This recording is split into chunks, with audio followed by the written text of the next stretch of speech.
श्रीमद् राजचंद्र वचनामृत पत्रांक 593 593 मुंबई वैशाख सुदी पूनम बुध 1951। आत्मा अत्यंत सहज स्वस्थता प्राप्त करे, यही सर्वज्ञ ने सर्व ज्ञान का सार कहा है। अनादिकाल से जीव ने निरंतर अस्वस्थता की आराधना की है, जिससे स्वस्थता की ओर आना उसे दुर्गम लगता है। श्री जिन ने ऐसा कहा है कि यथा प्रवृत्तिकरण तक जीव अनंत बार आया है, परंतु जिस समय ग्रंथि भेद होने तक आना होता है, तब क्षोभ युक्त होकर फिर से संसार परिणामी होता रहा है। ग्रंथि भेद होने में जो वीर्य गति चाहिए, उसके होने के लिए जीव को नित्य प्रति सद समागम, सद विचार और सद ग्रंथ का परिचय निरंतर रूप से करना श्रेयभूत है। पत्र किसके प्रति है यह ज्ञात है। जितना पैराग्राफ मैंने पढ़ा उतने का भी विवेचन आज नहीं हो पाएगा।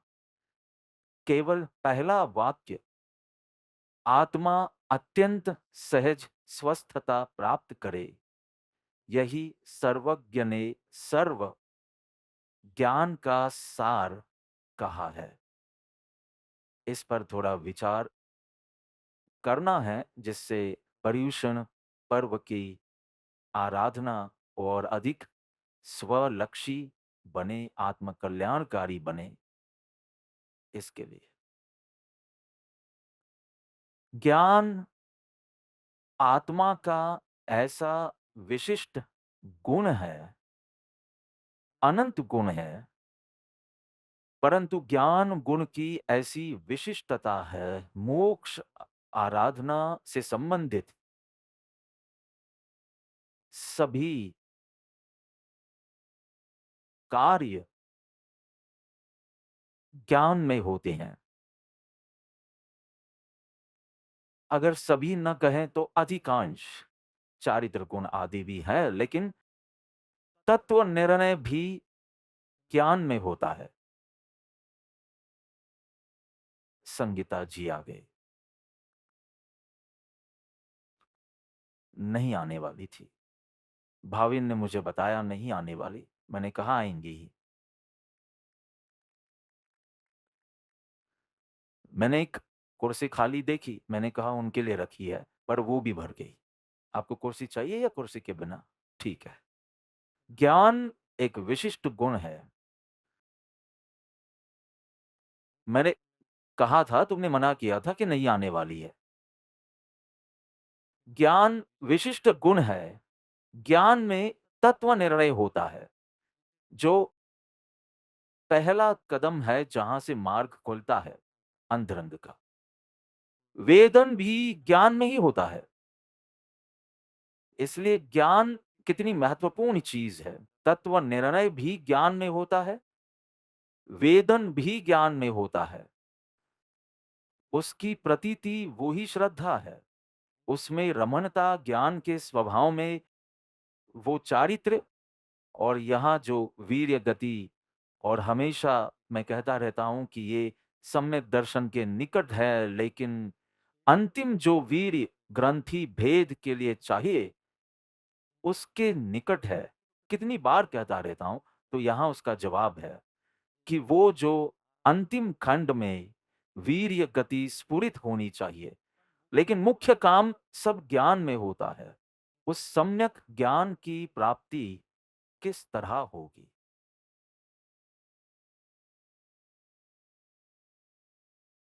सर्वज्ञ भगवान ने समवसरण में दिव्य ध्वनि से जो उपदेश दिया, तत्व के स्वरूप का जिस प्रकार उपदेश दिया है, वो सद्गुरु द्वारा समझकर उसका निर्णय, निश्चय, दृढ़ प्रीति प्रतीति करके और तत्व निर्णय से वेदन तक जाने की पूरी प्रक्रिया है। रोज सुबह हम मंगलाचरण में भी बोलते हैं, भवभीत भविक जय भुने, भावे सुने समझे सत्य है। समझना और श्रद्धा करना, उसकी तो बात की। समझना मतलब ज्ञान, सद्देह यानी श्रद्धा।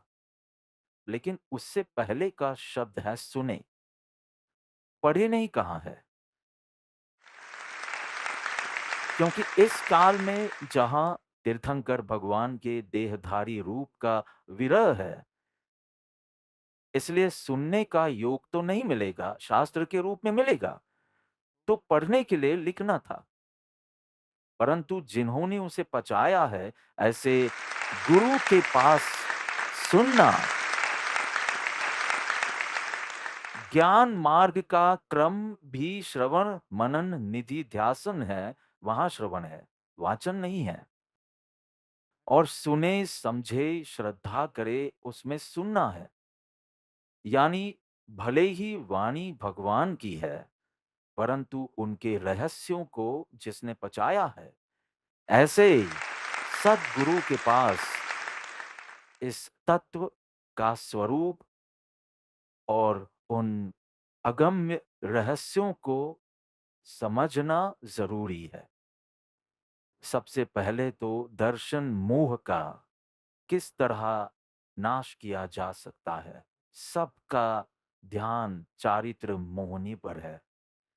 क्रोध कैसे शांत हो, पहला कैसे हो, पर दर्शन मोह पर कोई ध्यान ही नहीं। और दर्शन मोह जब अपनी लीलाएं दिखाता है, तत्वार्थ सूत्र में तो 4 कारण ही बताए हैं दर्शन मोह के बंध के लिए। देव की, देव, गुरु, शास्त्र और संघ का अवर्णवाद करने से दर्शन मोह का बंध होता है, और कुछ नहीं। भोग विलास नहीं है, सत्य व्यसन नहीं है। देव, गुरु, शास्त्र और संघ के विषय में अयोग्य या अशुद्ध या झूठ कहें, शंका या आदि अवर्णवाद, ये 4 ही होते हैं।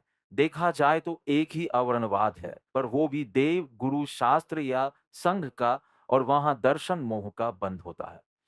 और उसका फल तो मार ही डालता है, ऐसा समझ लो।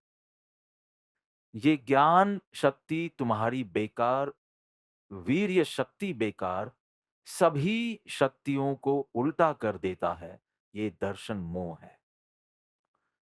तो दर्शन मोह जब नाटक करे, तब अपने आप को कैसे संभाले? वो रहस्य तो सुनने से ही होगा। जो दर्शन मोह में से निकला हो, वही रास्ता बता सकता है। गुजराती सीखना हो, इंग्लिश सीखना हो, हिंदी सीखना हो, फ्रेंच सीखना हो वगैरह, तो उसकी किताबें आती हैं, ऑनलाइन प्रोग्राम्स होते हैं, किताबें होती हैं। ऑनलाइन की बात छोड़ दो, अभी तो किताब लेते हैं। अब किताबें हो तो उनसे आप पढ़ सकते हैं। मैंने कन्नड़ वैसे ही सीखी है। उर्दू तो ट्यूशन के साथ, मतलब टीचर के साथ मुफ्त थी। अ, वो महात्मा गांधी मेमोरियल यहाँ चरनी रोड पर थी। मैं और जयेश दोनों हफ्ते में 3 बार सीखने जाते थे। तो ये सब सीखना हो तो किताब के द्वारा सीख सकते हैं। परंतु कच्ची, मारवाड़ी, सूरती, इन भाषाओं को सीखना हो तो इसके लिए कोई किताब नहीं है। इसके लिए कच्छी के साथ रहना पड़ता है, मारवाड़ी के साथ रहना पड़ता है, सूरती के साथ रहना पड़ता है। इस देह का जन्म 1966 में हुआ। 1995 तक लगभग 30 साल मुझे पता ही नहीं था कि आवियो शब्द है। हम तो आय वो कहते थे। आय वो आवियो है, ये सही गुजराती है। नहीं जानता था। ये तो पीएचडी में लिखा था, तब मेरे सर ने पूछा कि आय वो क्या है। नौ नौ और त और वो सब तो बिल्कुल अलग ही बात है, वो तो संस्कृत सीखी तब समझ आया। परंतु कच्छी के लिए कच्छी के संग में ही रहना होता है और उसे समझते हुए केवल अवलोकन करें और अभ्यास करें, अवलोकन करें और अभ्यास करें और आ जाएगी। मारवाड़ी, सुरती वगैरह, वगैरह। तो आत्म अनुभूति के जो पूरे तत्व निर्णय से लेकर वेदन का जो मार्ग है, उसके बाद तो स्थिरता वो अपने आप कर सकेगा। लेकिन तत्व निर्णय से लेकर वेदन और उसमें आने वाली जो बाधाएँ और उन बाधाओं को कैसे पार करे, इन सभी रहस्यों में प्रवीण या निपुण अगर कोई हो तो वो हैं सद्गुरु, जिनके लिए हम गुरुगम शब्द का भी उपयोग कर सकते हैं और उनके द्वारा हो सकता है। तो कितना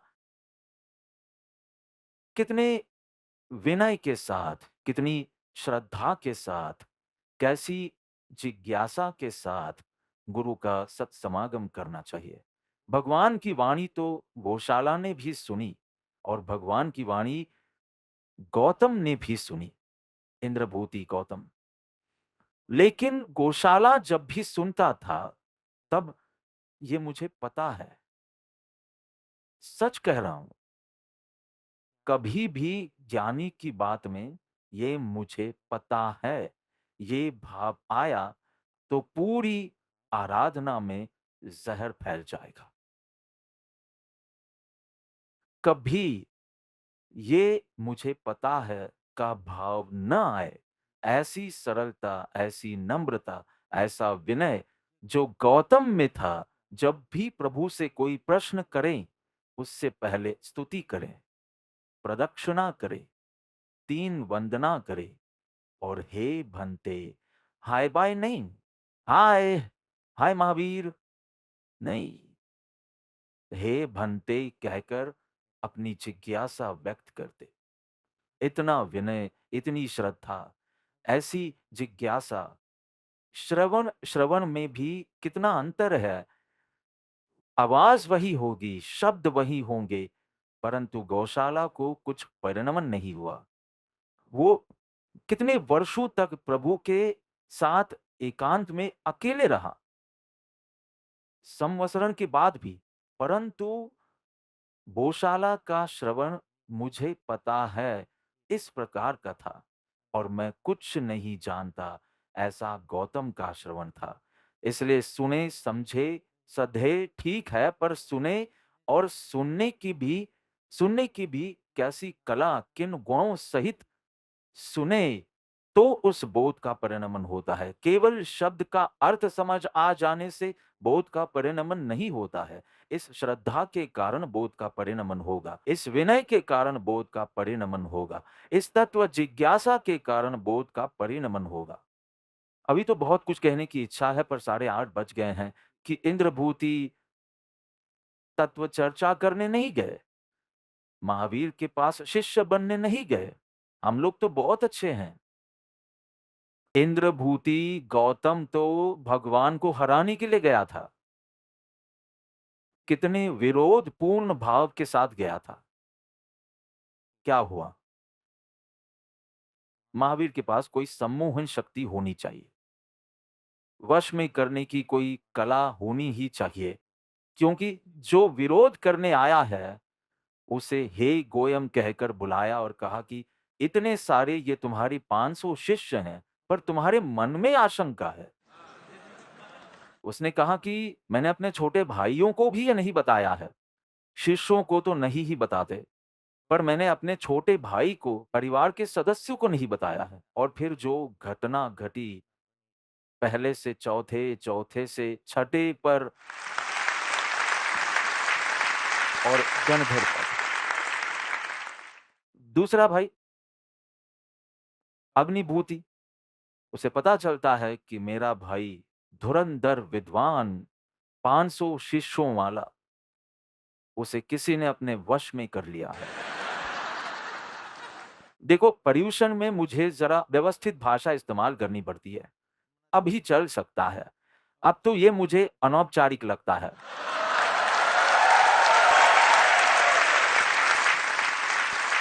लगभग 24-24 वर्ष 2004 से मतलब सॉरी 21 वर्ष 21 वर्षों से हम प्रभु के वचन सुन रहे हैं। मानो समूह शरण में बैठे हो, ऐसे भाव हमें होते हैं।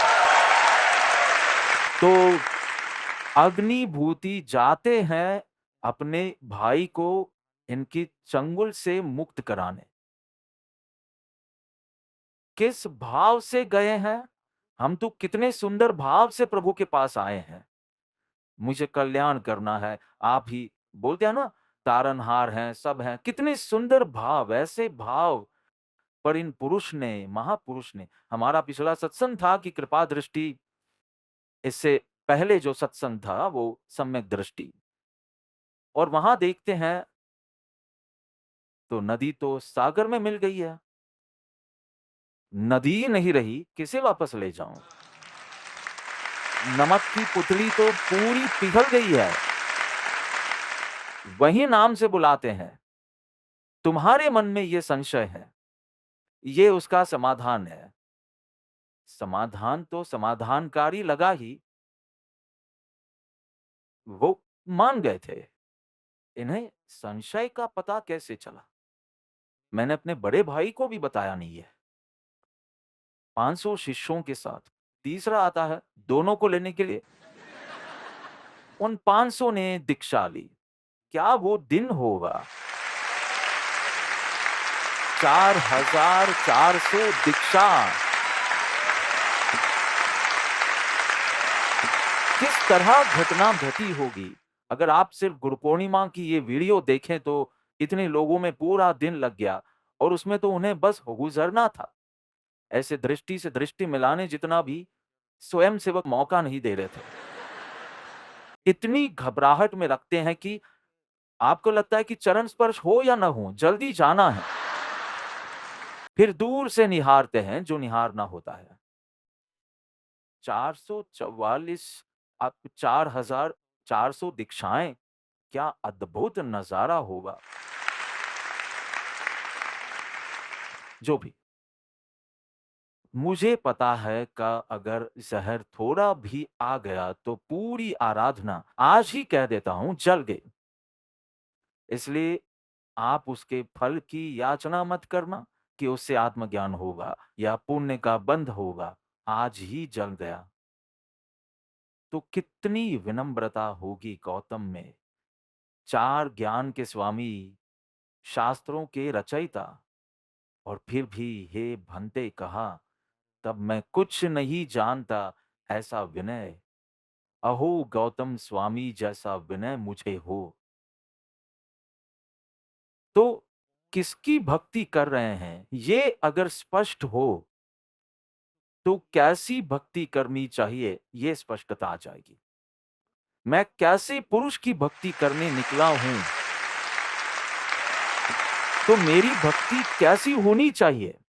यांत्रिक होगी ही नहीं, सीधा तुम्हें स्वसंवेदन तक पहुंचा दे, ऐसी तात्विक भक्ति होगी। तात्विक भक्ति होगी। पर वही कच्चे होंगे कि मैं किसकी भक्ति कर रहा हूं। सॉरी, किसकी, सही कहा, किसकी भक्ति कर रहा हूं। ना ना, मैं जरा सजग हो जाता हूं। किसकी भक्ति कर रहा हूं यही पता नहीं है, इसलिए कैसी भक्ति करनी चाहिए उसकी समझ नहीं होती। यांत्रिक नित्यक्रम कर लो, ऊपरी भजन कर लो और संतोष मान लो, लेकिन कैसे पुरुष की भक्ति कर रहा हूं ये स्पष्ट हो तो मेरी भक्ति में मेरे असंख्य प्रदेश चमकने चाहिए वो भजन करते हुए। हे प्रभु क्या कहूं, इतना बोलने में रोमांच होना चाहिए, रोम रोम में उल्लास व्याप्त होना चाहिए। परंतु इन पुरुष की पहचान हो तो, आज तो ये विषय नहीं है, पर मुझे लगता है कि अंतिम दिन तक मैं इसे टालता ही रहूंगा जो कहने का मन होता है। परंतु स्वद्रव्य के वेदन तक पहुंचाए, ऐसी गुरु भक्ति के भाव के साथ, ऐसी विनम्रता के साथ जब सुनने मिले तो तत्व का बोध, तत्व का निर्णय ऐसा घटित होता है, ऐसा होता है कि जिससे वेदन तक उस ज्ञान की धारा चलती है। सामान्यतः 3 भूमिकाएँ कही जा सकती है, शुभेच्छा की भूमिका, तत्व निर्णय की भूमिका और वेदन की भूमिका। उसके बाद सब सहज, सहज, सहज है। इसलिए यहाँ सहज स्वस्थता की बात की, जिसमें सबसे ज़्यादा बल लगाना है, वो ये 3 भूमिकाएँ हैं, शुभेच्छा, तत्व निर्णय और वेदन। शुभेच्छा का अर्थ है सीधे देव, गुरु, शास्त्र के प्रति श्रद्धा। ऐसा होगा, ऐसा सत्य होगा, ऐसा ना संशय है, न विभ्रम है, न विमोह है। ऐसा उसका बोध है कि संशय, विभ्रम, विमोह रहित ऐसी दृढ़ प्रीति और प्रतीति है। इतना है। और भक्ति, सत्संग, सदाचार का पालन, प्रसंगवश व्रत नियमों, इन सब में रुचि होती है। बस इतना ही है। क्या? देव, गुरु, शास्त्र में प्रीति, प्रतीति है और भक्ति, सत्संग, सेवा, व्रत, तप, नियम, इन सब में यथाशक्ति, उन सब में रुचि पूर्वक जुड़ाव होता है। बस इतना ही है। इतना भी हो तो आप शुभेच्छा की भूमिका में हैं।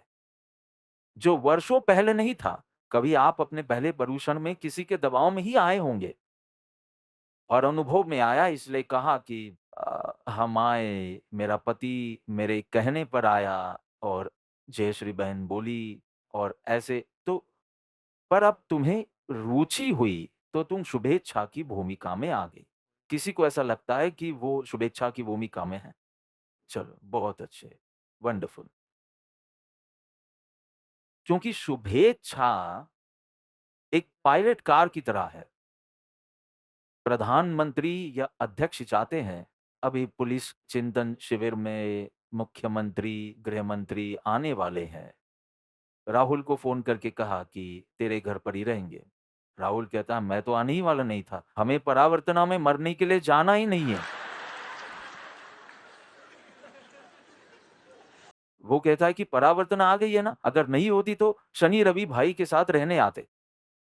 पर अब परावर्तना बदल गई ना, इसलिए उसे अब यहाँ बहुत काम निकल आया है। ऐसे क्या डरना भाई, कुछ खा जाने वाला था क्या? पर अब तो उस मंत्री ने ही कह दिया कि तुम्हें वहीं रहना है, इसलिए उसे आना पड़ेगा कि मर गया, अब आखिरी आखिरी सुनूंगा। क्योंकि शनिवार रविवार आने वाले हैं। मैंने उसे कभी तेज आवाज में कुछ नहीं कहा है, पूछ कर देख लो, मैं इस ओर देख रहा हूं। कभी टोका नहीं है, मुझे कभी ऐसा नहीं करना पड़ा क्योंकि उनकी तरफ से कभी कोई कषाय या अभिनय या कुछ भी नहीं हुआ। फिर भी लोग क्यों डरते होंगे ये समझ नहीं आता। अपने मान का जो चीरहरण होता है ना, उससे बेहतर परम सत्संग है। एक ने कहा कि किसी ने पूछा कि परम सत्संग और परावर्तन उद्घोष, क्षमा करें, उद्घोष में क्या फर्क है? तो कहे कि जिसमें हम अत्यंत शांता के साथ बैठ सकते हैं वो परम सत्संग, और जहां भयंकर डर हो वो उद्घोष। क्या ये सच है?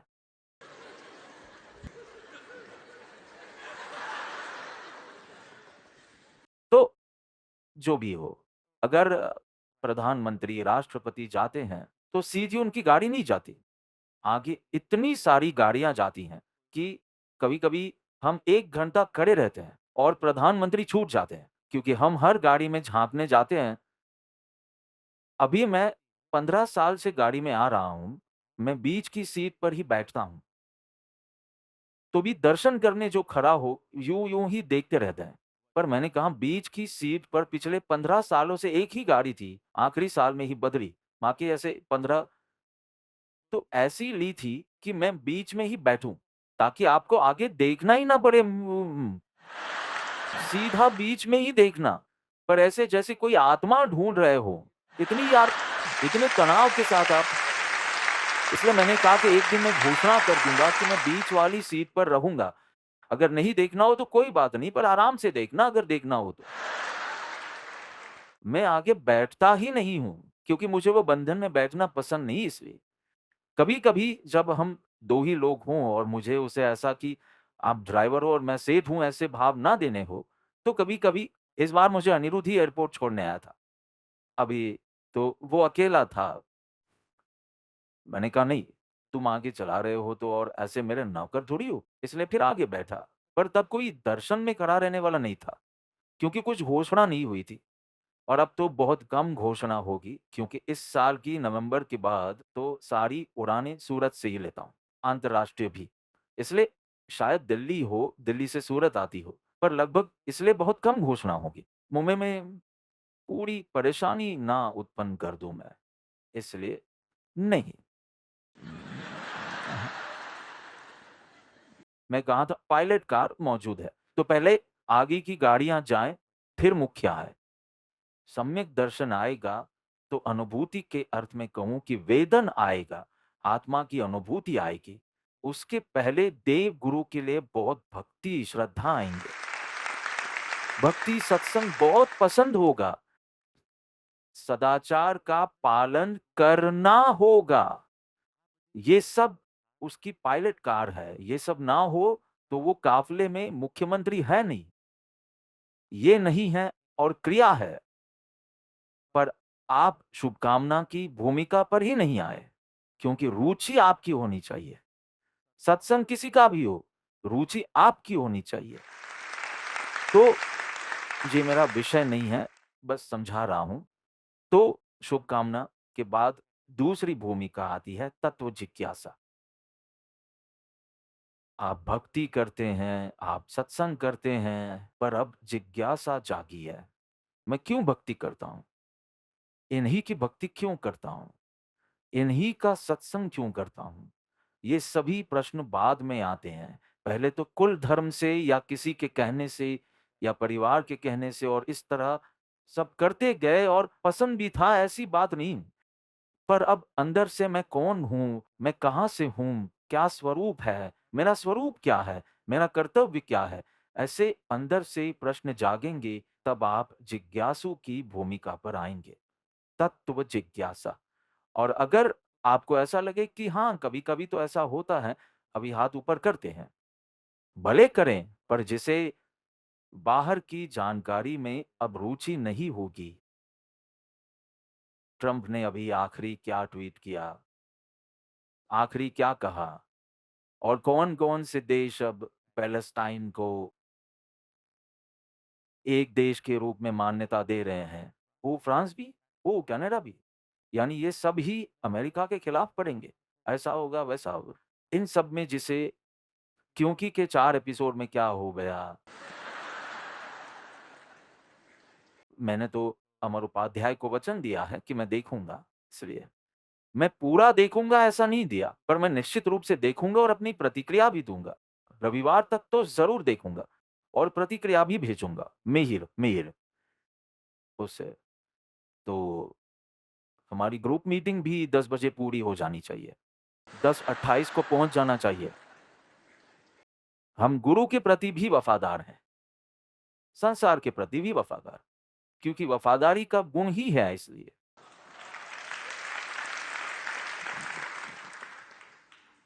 बाहर की जानकारी में रुचि ना हो, व्यावहारिक कार्यों में रुचि ना पड़े, डेस्टिनेशन वेडिंग का निमंत्रण आए तो बिजली गिरे, बिजली कि अरे! ऐसे व्यावहारिक कार्यों में एक तो इतनी आयु लेकर आया हूँ और आत्मा का सारा काम बाकी है और इन सब में कहाँ फँसना?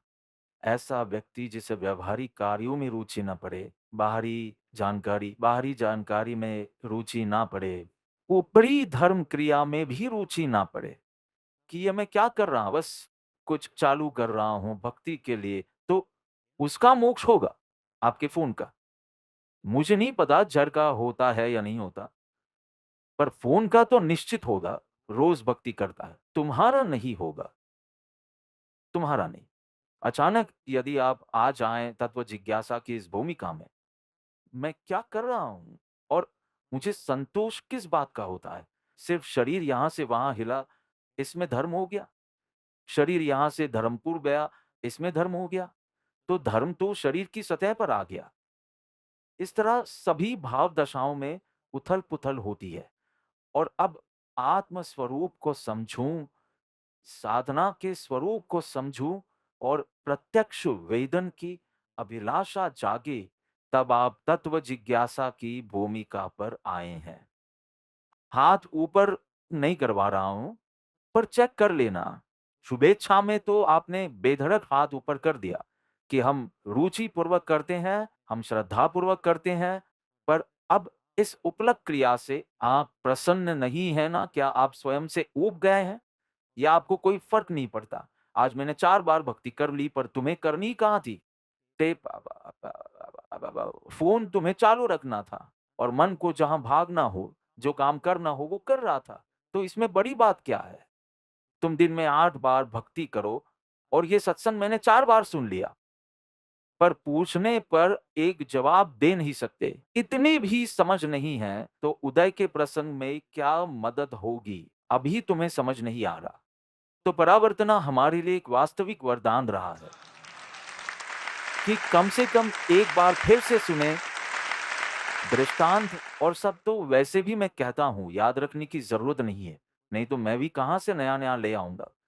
इसलिए 5 साल पहले के बोलूँगा तो तालियाँ ही बजाने वाले हो, क्योंकि आपकी याददाश्त का मुझे पता है ना। पर वो महत्वपूर्ण ही नहीं है, वो महत्वपूर्ण ही नहीं है। वो तो थोड़ी चटनी समोसे के साथ थी, केचअप था, वो महत्वपूर्ण नहीं था, ठीक है? और तीसरी भूमिका वेदन की, जब आप तीसरी भूमिका में प्रवेश करते हैं, तो अधिक जानने की रुचि भी छूट जाएगी। आत्मा के बारे में अधिक जानने की रुचि भी चली जाएगी। अभी और ग्रंथ पढ़ूं, आज साहब सत्संग दे तो अच्छा, वो रुचि भी छूटने लगती है कि मैं क्या करूंगा, फिर नई बात आएगी, अभी पुराना ही पचा नहीं है। तो मैं और जानूं, अब मैं और स्थिर हूं, मेरा ज्ञान गहरा उतरता जाए, मेरा ज्ञान मतलब ज्ञान का उपयोग मेरे स्वभाव में स्थिर होता जाए, बस एक ही लगन रहे। कल्पना कीजिए, जिस सत्संग के लिए आप पूरे विश्व में भागदौड़ करते रहते हो, अब आपको उसमें रुचि भी ना रहे। और अभी मैंने ये 4 शास्त्र पढ़े नहीं हैं, जो मुझे पढ़ने चाहिए, वो रुचि भी ना रहे, पर मैं अपने ज्ञान स्वभाव में स्थित हो जाऊँ। आपको एहसास हुआ कि ऐसे 50 और ग्रंथ पढ़ूँगा, लेकिन अगर अंदर योग्यता उत्पन्न नहीं हुई तो कुछ नहीं होगा। और अब मुझे वेदन में लानी है आत्मा, कानों तक नहीं, वेदन में। मतलब सत्संग हो तो भाव जाए ऐसा नहीं है, परंतु अब अभिलाषा स्थिर होने की हो, तब आप वेदन की भूमिका में आते हो, जिसके अंत में निर्विकल्प स्वसंवेदन होता है। कितना कितना अच्छा है! शुभेच्छा की भूमिका, तत्व जिज्ञासा की भूमिका और वेदन की भूमिका। बस गुरु के पास इस आत्म स्वभाव का निर्णय करना है। अर्थात पहले थोड़े समय तो जड़ से चेतन भिन्न है, शरीर से तू ज्ञान स्वरूपी आत्मा भिन्न है, ये शुरू होगा।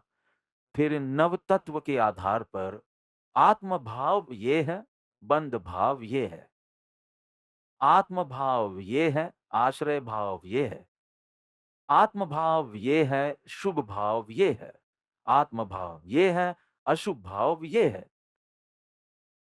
कोई घंटी बज रही है या नहीं? आपके ऊंचे से ऊंचे शुभ भाव आत्मा से भिन्न है, इसलिए आप वहीं रुक मत जाना। वे आएंगे तो जरूर। आपकी बढ़िया वीडियो आए 16-17 मिनट की, तो कितने शुभ भाव में थे आप। ये आपसे भिन्न है, वास्तव में ये कचरा है, विकार ही है, बंद भाव है।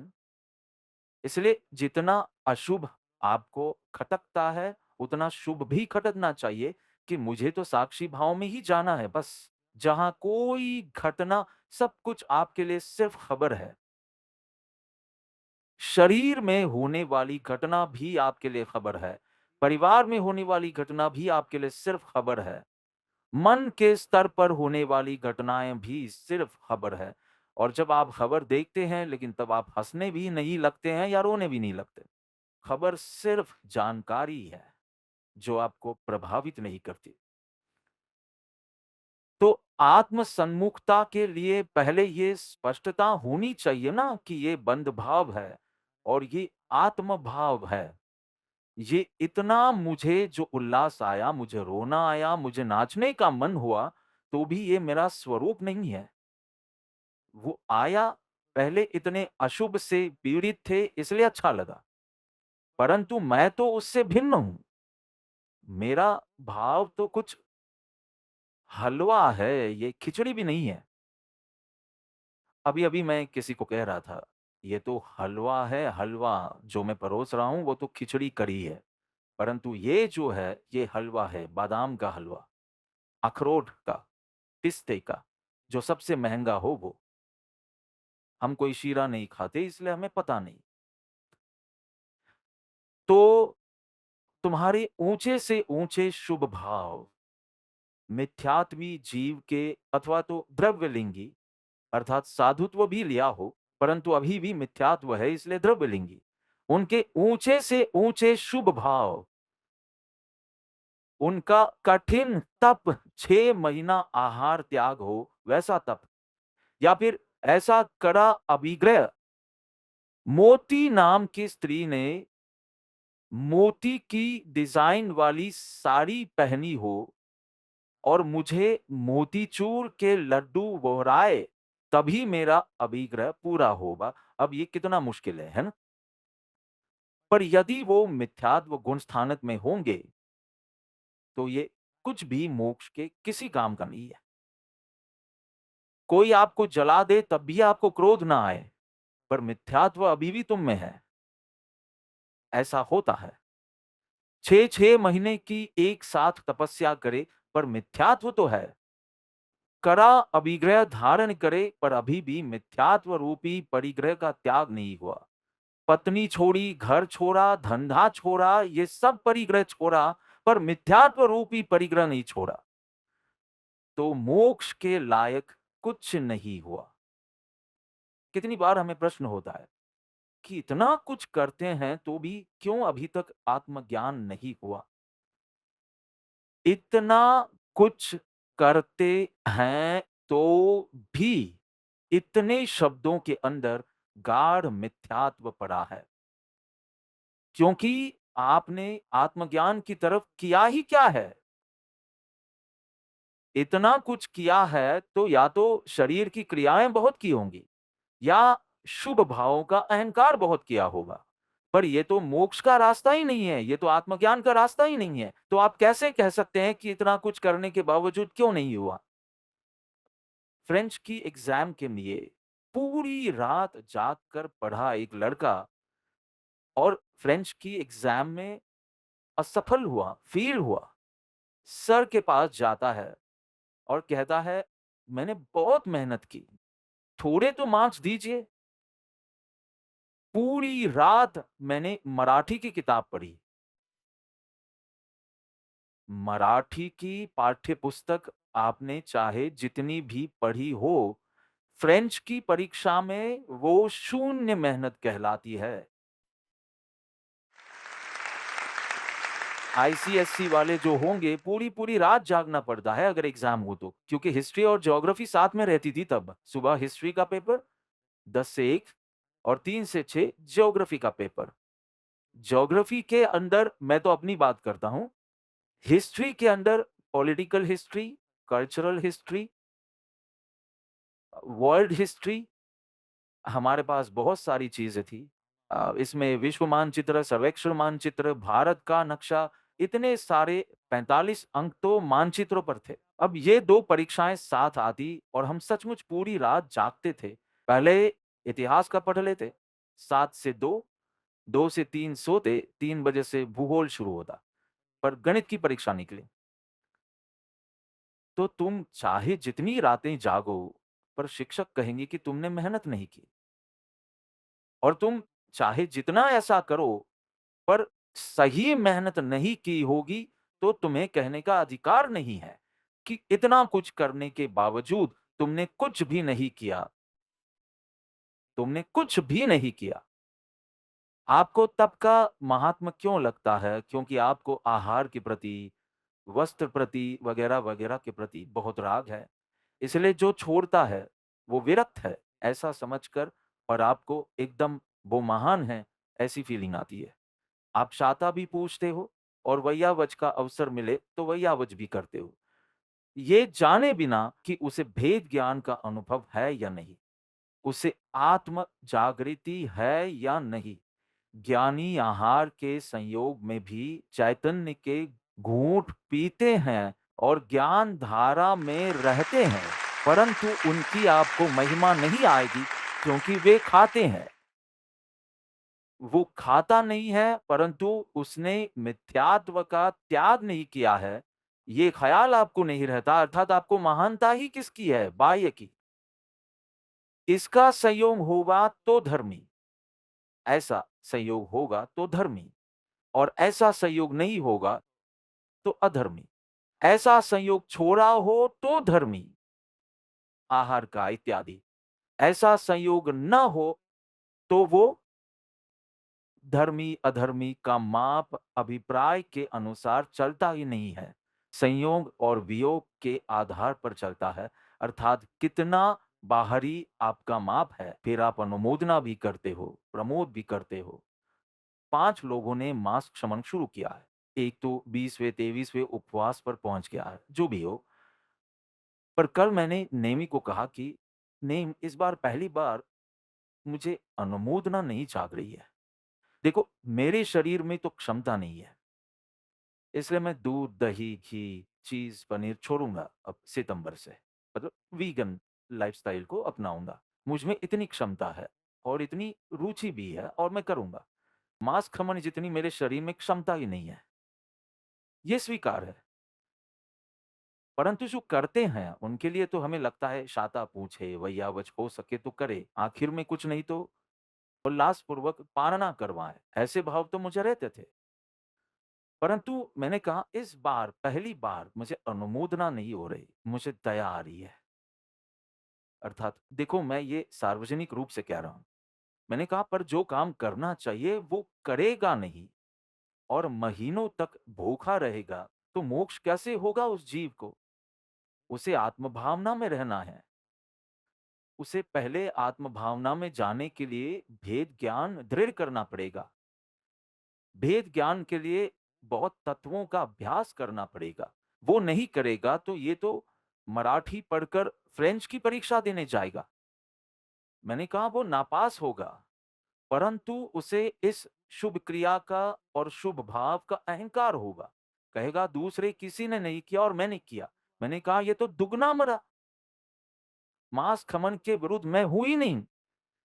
पर आप ये भी जांचें कि ओ प्रभु, आज 23वां उपवास है। क्या आप 23वें उपवास पर भी 8 घंटे स्वाध्याय करते होंगे? 23 घंटे आत्म जागृति में रहते होंगे? और वो कहता है कि नहीं है, ऐसा कुछ है ही नहीं। दिन गिन रहा हूँ कि कब पारना होगा। हमारे शास्त्र में स्पष्ट लिखा है, तप का मुहूर्त देखना मतलब दिन, कि मुझे तप का इस दिन से आरंभ करना है। पर पारना का दिन निश्चित करो तो आज ही 50% फल उड़ गया। तप के समय पारना का विचार आया कि इस दिन पारना करना है, इनके पास पारना करना है, यहाँ पारना करना है, वहाँ 50% आराधना तो जल गई। यही शास्त्र में कहा गया है कि पारना का विचार नहीं करना, क्षमता टूटे तब पारना करना। पर मेरा भव्य पारना हो, उसका आयोजन करे तो खत्म हो गया, शून्य। अब क्या देखते हो आप समाज में? पारना की तारीख तय करके तब शुरू होता है। कैसे पारना करना है, कहाँ पारना करना है, पारना में प्रभावना क्या करनी है, वर-घोड़ा कैसे निकालना है, ये सब हो तो आप वितराग मार्ग से ही अलाइन नहीं रहोगे। फिर बोलोगे इतना कुछ करने के बावजूद भी, पर आपने किया ही नहीं, ऐसा वचनामृत कहता है।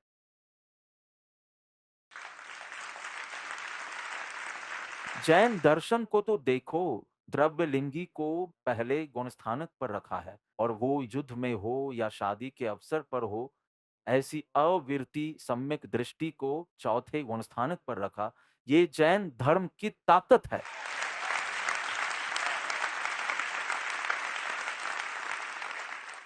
जैन धर्म वीरति प्रधान धर्म है, पर शर्त ये है कि आत्मज्ञान पहले लाओ। आत्मज्ञान क्या मुनिपनु ते साचा गुरु होए, कि संयम की प्रधानता है जैन दर्शन में, पर आत्मदृष्टि की मुख्यता है।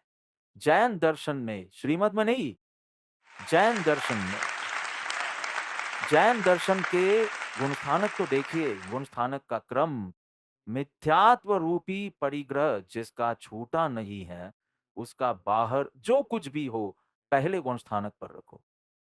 मिथ्यात्व परिग्रह जिसका छूट गया है, फिर स्त्री पुत्रादि छूटे हों या न छूटे हों, मिथ्यात्व रूपी परिग्रह छूटा, उसे चौथे पर रखो।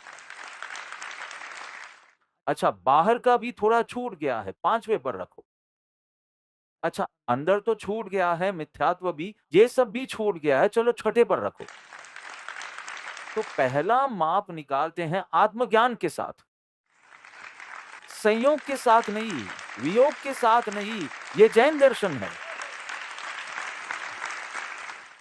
अज्ञानी त्यागी या अत्यागी ज्ञानी, अज्ञानी त्यागी अभी अज्ञान है, आत्मज्ञान नहीं है, परंतु सब कुछ छोड़ दिया है।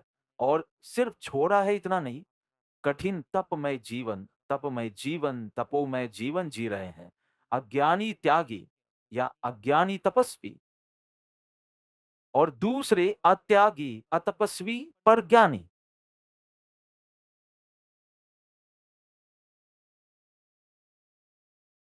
गुण स्थानक ही ये बताते हैं।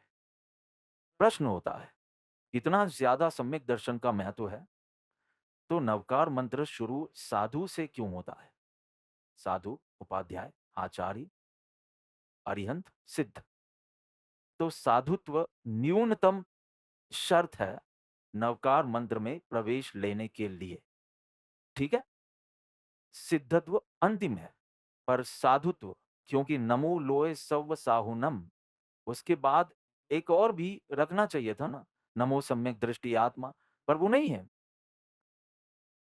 आप इतना ज्यादा सम्यक दर्शन का गुणगान करते हैं, लेकिन संयम की ही महत्ता है। देखिए, साधु से शुरू होता है, पर वो द्रव्यलिंगी साधु या आत्मज्ञान प्राप्त करके जो संयम का आचरण करते हैं, वो साधु। मुझे बताओ कि आपको कोई अज्ञानी त्यागी मिले या अत्यागी ज्ञानी मिले, तो आपको किसके प्रति बहुमान होना चाहिए? जैन दर्शन के अनुसार बताइए, क्योंकि वो चौथे गुणस्थानक में है और ये पहले गुणस्थानक में है। सीधे पूछ ही लो ना कि आपको देह और आत्मा की भिन्नता की अनुभूति है, पूछ ही लेना। अगर हाँ कहे तो आगे बढ़ो, कोई समस्या नहीं। और वो ही मना करे तो मैं अत्यागी पर सम्यक दृष्टि ज्ञानी होंगे, ऐसे आत्मज्ञानी, तो फिर नवकार मंत्र में क्यों नहीं है? तो फिर क्योंकि ऐसे अविरति सम्यक दृष्टि जीव किसी भी उदय में हो सकते हैं, युद्ध में, लग्न में, भोग के ऐसे उदय में। और अगर उसे नमस्कार करने लगे तो अज्ञानी जीव के बाह्य का अनुकरण करना और अंतर की जागृति न रखना, ऐसी मनोदशा है। ऐसा समाज न हो जाए कि बाह्य का अनुकरण करो, उन्होंने शादी की तो मैं भी करूंगा, उन्होंने 4 बच्चे किए मैं 2 करूंगा, चल। कि बाह्य का अनुकरण होता है तो भी पूजे जाते हैं ना, लेकिन उनकी अंतर जागृति का अनुकरण नहीं होता, और ये तो दूसरों को भी पता नहीं चलता और खुद को भी पता नहीं चलता। इसलिए समाज का ऐसा न हो जाए, इसलिए आत्मज्ञान सहित संयम आचरण से नवकार मंत्र शुरू होता है। लेकिन सम्यक दर्शन की महिमा तो जैन दर्शन ने ही गाई है। चौथे गुणस्थानक का नाम भी अपने आप में सम्यक दर्शन की महिमा गाता है। परंतु समाज गलत दिशा में न चला जाए, इसलिए सम्यक दृष्टि ऐसा नहीं कहा, परंतु जो साधु कहा गया है वो सम्यक दृष्टि ही होता है, ऐसा समझकर यह बात की गई है। आत्मज्ञान त्याम मुनिपनो, और ये जो प्रभु का वाक्य है, आचरण सूत्र का गुजराती अनुवाद है। विवेचन ग्रंथ में देख लेना, आचरण सूत्र की गाथा मैंने वहां रखी है कि ये आत्मज्ञान त्या मुनिपणु के ठीक उन्हीं 3 शब्दों को आचरण सूत्र से लिया गया है।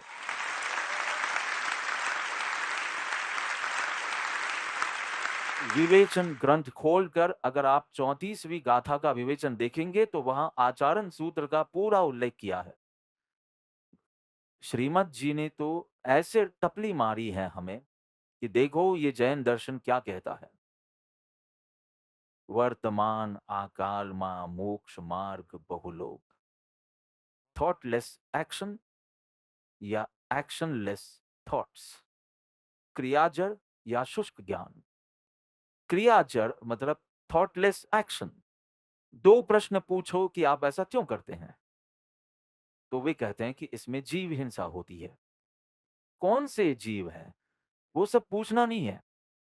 हमारे भगवान ने कहा है थॉटलेस एक्शन, क्रियाजर, एक्शनलेस थॉट्स, बातें बहुत करनी लेकिन परिणाम में कुछ नहीं, शुष्क ज्ञानी।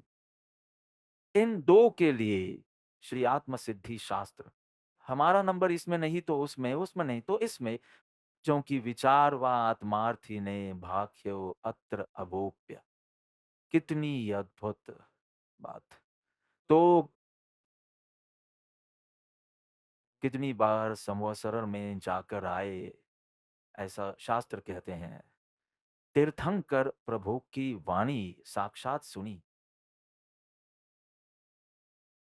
क्या हो गया, क्या रह गया। आपने सुनी, शब्द कानों से टकराए, परंतु वो रुचि कहाँ थी, उल्लास कहाँ था, आत्म कल्याण की गरज कहाँ थी। जो पुण्योदय मिला वो भोगा, पुण्योदय भगवान का योग आदि वो भोगा। बहुतों को ज्ञानी का निकट समागम मिलता है, उस पुण्योदय को भोगा। पर आत्म कल्याण का उत्साह कितना था। अपने सपनों को जांचो, अपने एकांत को जांचो, आपको पता चल जाएगा कि कितना आत्म कल्याण का उत्साह है। मैं क्रिया की बात नहीं कर रहा हूं, आत्म कल्याण के भाव की। तो ये रह गया, कैसे ज्ञानी की वाणी को एक बार श्रवण करो, स्वभाव प्रभाव के बीच दरार पड़ जानी चाहिए। भिन्नता तो रहनी ही चाहिए, नाश भले ही ना हो। इस भूमिका पर राग का नाश नहीं होता, लेकिन अगर राग जागे तो ये मेरा स्वरूप नहीं है और मैं राग को जाते हुए देखूं, इतना तो होना ही चाहिए। इतना भेद ज्ञान तो होना ही चाहिए। मैं ये अपेक्षा नहीं रखता कि अब आज राग रहित हो जाओ, लेकिन आप कहते हो कि भेद ज्ञान भी नहीं रहता, तो आपने किया क्या वर्षों से। तो ऐसा तो अनेक बार किया। एक तो मनुष्य भाव अत्यंत दुर्लभ है, वो अनंत बार मिला है। उसमें भी आर्य कुल आदि जैन धर्म आदि का मिलना बहुत बहुत मुश्किल, वो अनेक बार मिला है। उसमें भी धर्म क्रिया करने का उत्साह आदि वो बहुत दुर्लभ है, वो अनंत बार किया है।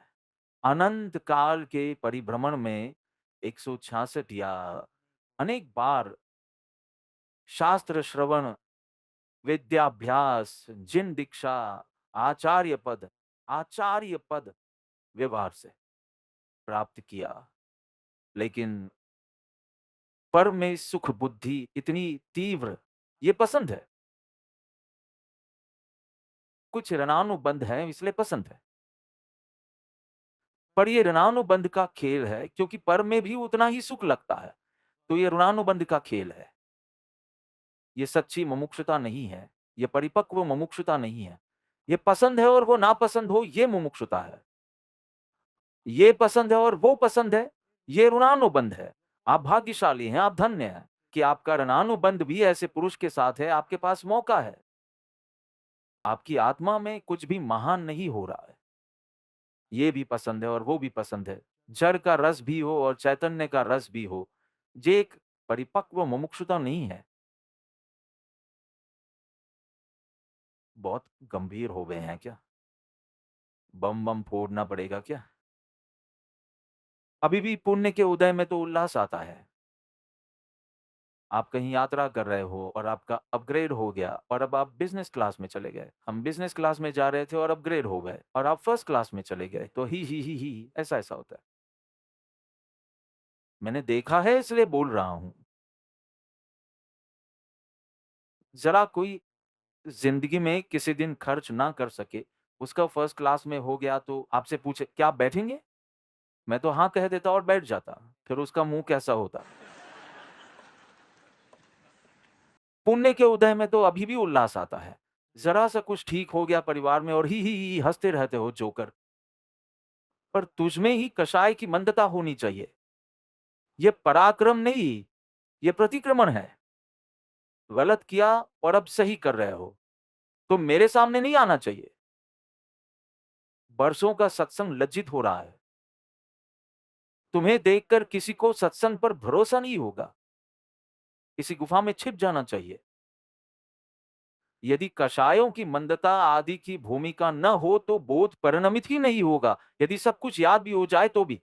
जैसे आप सत्संग को वर्ड टू वर्ड लिखते हैं ना, अब इस रात के बाद लिखेगा। अभी तो 3 दिन है, सोम, मंगल, बुध पढ़ने के लिए, ठीक है। तो भी तेरा कल्याण नहीं होगा। वर्ड टू वर्ड लिखेगा तो भी। केवल कषायों की उपशांतता मात्र मोक्ष अभिलाष भवे खेद और प्राणी दया लाओ। तेरा ज्ञान गहरा होने लगेगा। तो कोई जवाब ना भी दे पाएगा, क्योंकि तुम्हारे पास अच्छी स्मरण शक्ति नहीं है, प्रतिधारण शक्ति। तुम्हारा कल्याण निश्चित है। वो जो फटाफट वर्ड टू वर्ड जवाब देता है ना, वो एक दिन तुम्हें नमस्कार करेगा, क्योंकि तुम्हारी योग्यता ऊँची है। याददाश्त बिल्कुल भी योग्यता नहीं है। तुम्हें चेहरा है, तुम्हें दाढ़ी है, तुम्हें याददाश्त है, बस और कुछ नहीं। तो जवाब देने की कोई बहुत होशियारी मारना ही नहीं, एक तो सब कुछ तोता रतन है।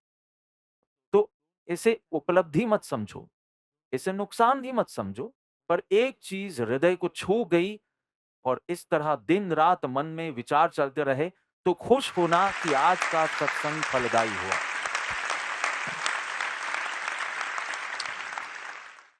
पर में सुख बुद्धि है, पुण्य के उदय में उल्लास आता है, विकार होने पर आनंदित होता है, भेद ज्ञान होने की बजाय तो आनंदित होता है।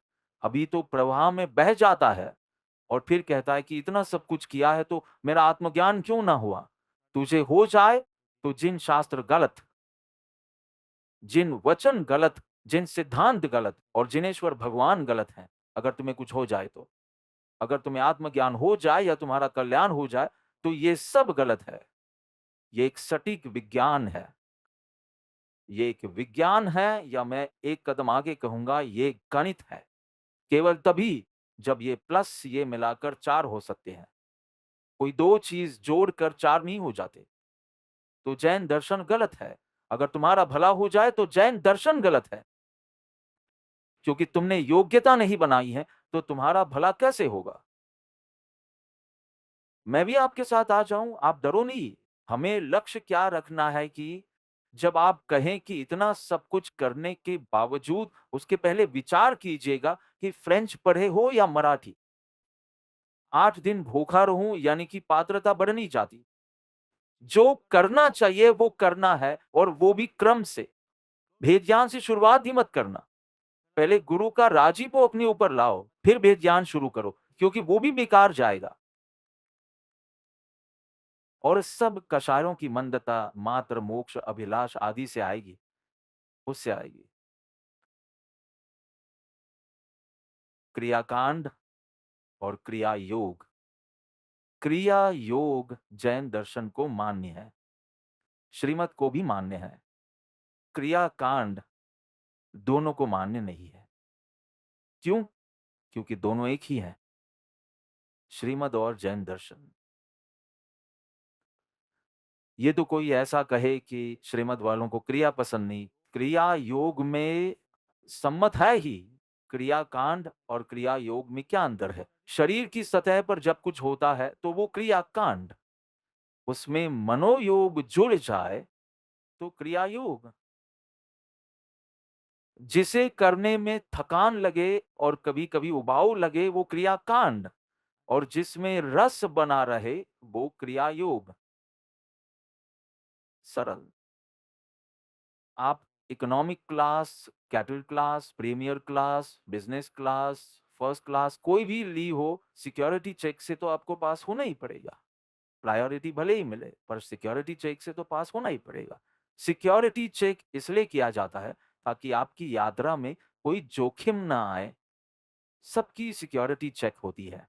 आपको सिक्योरिटी चेक नहीं, इंट्रोस्पेक्शन चेक करते रहना चाहिए कि सही ध्येय पूर्वक हो, नहीं तो यात्रा में जोखिम आएगा, क्रिया निष्फल जाएगी। आप ये 1.5 घंटा बैठो, आपके पैरों का हाल बुरा होगा। अभी 10 मिनट में मैं देखूंगा एक-एक पैर ऊपर-नीचे। आप अच्छा खासा तप करते हैं, इसे भी संलीनता तप कहा जाता है कि 2-2 ढाई घंटे से पता नहीं कब से आकर बैठे हो भगवान जाने। इतनी मेहनत करके असफल होने से बेहतर है सुरक्षा जाँच से पास हो जाओ। और फिर अंत में पता चले कि इतने 30 दिन भूखा रहा पर शून्य। 3 घंटे ऐसे ही एक आसन पर बैठा रहा पर शून्य। सब कुछ शून्य होता रहता है क्योंकि मिथ्यात्व हटता नहीं है। मिथ्यात्व का जोर इतना चलता है कि सब कुछ करने के बाद भी शून्य से गुणा हो जाता है। इज इक्वल टू कितने अंक थे शून्य से गुणा करने पर शून्य ही होता है, नहीं होना चाहिए। तो 3-4 चरणों में अगर मैं पूरी बात खत्म कर सकूं, आज जल्दी हो जाए तो कोई समस्या तो नहीं है।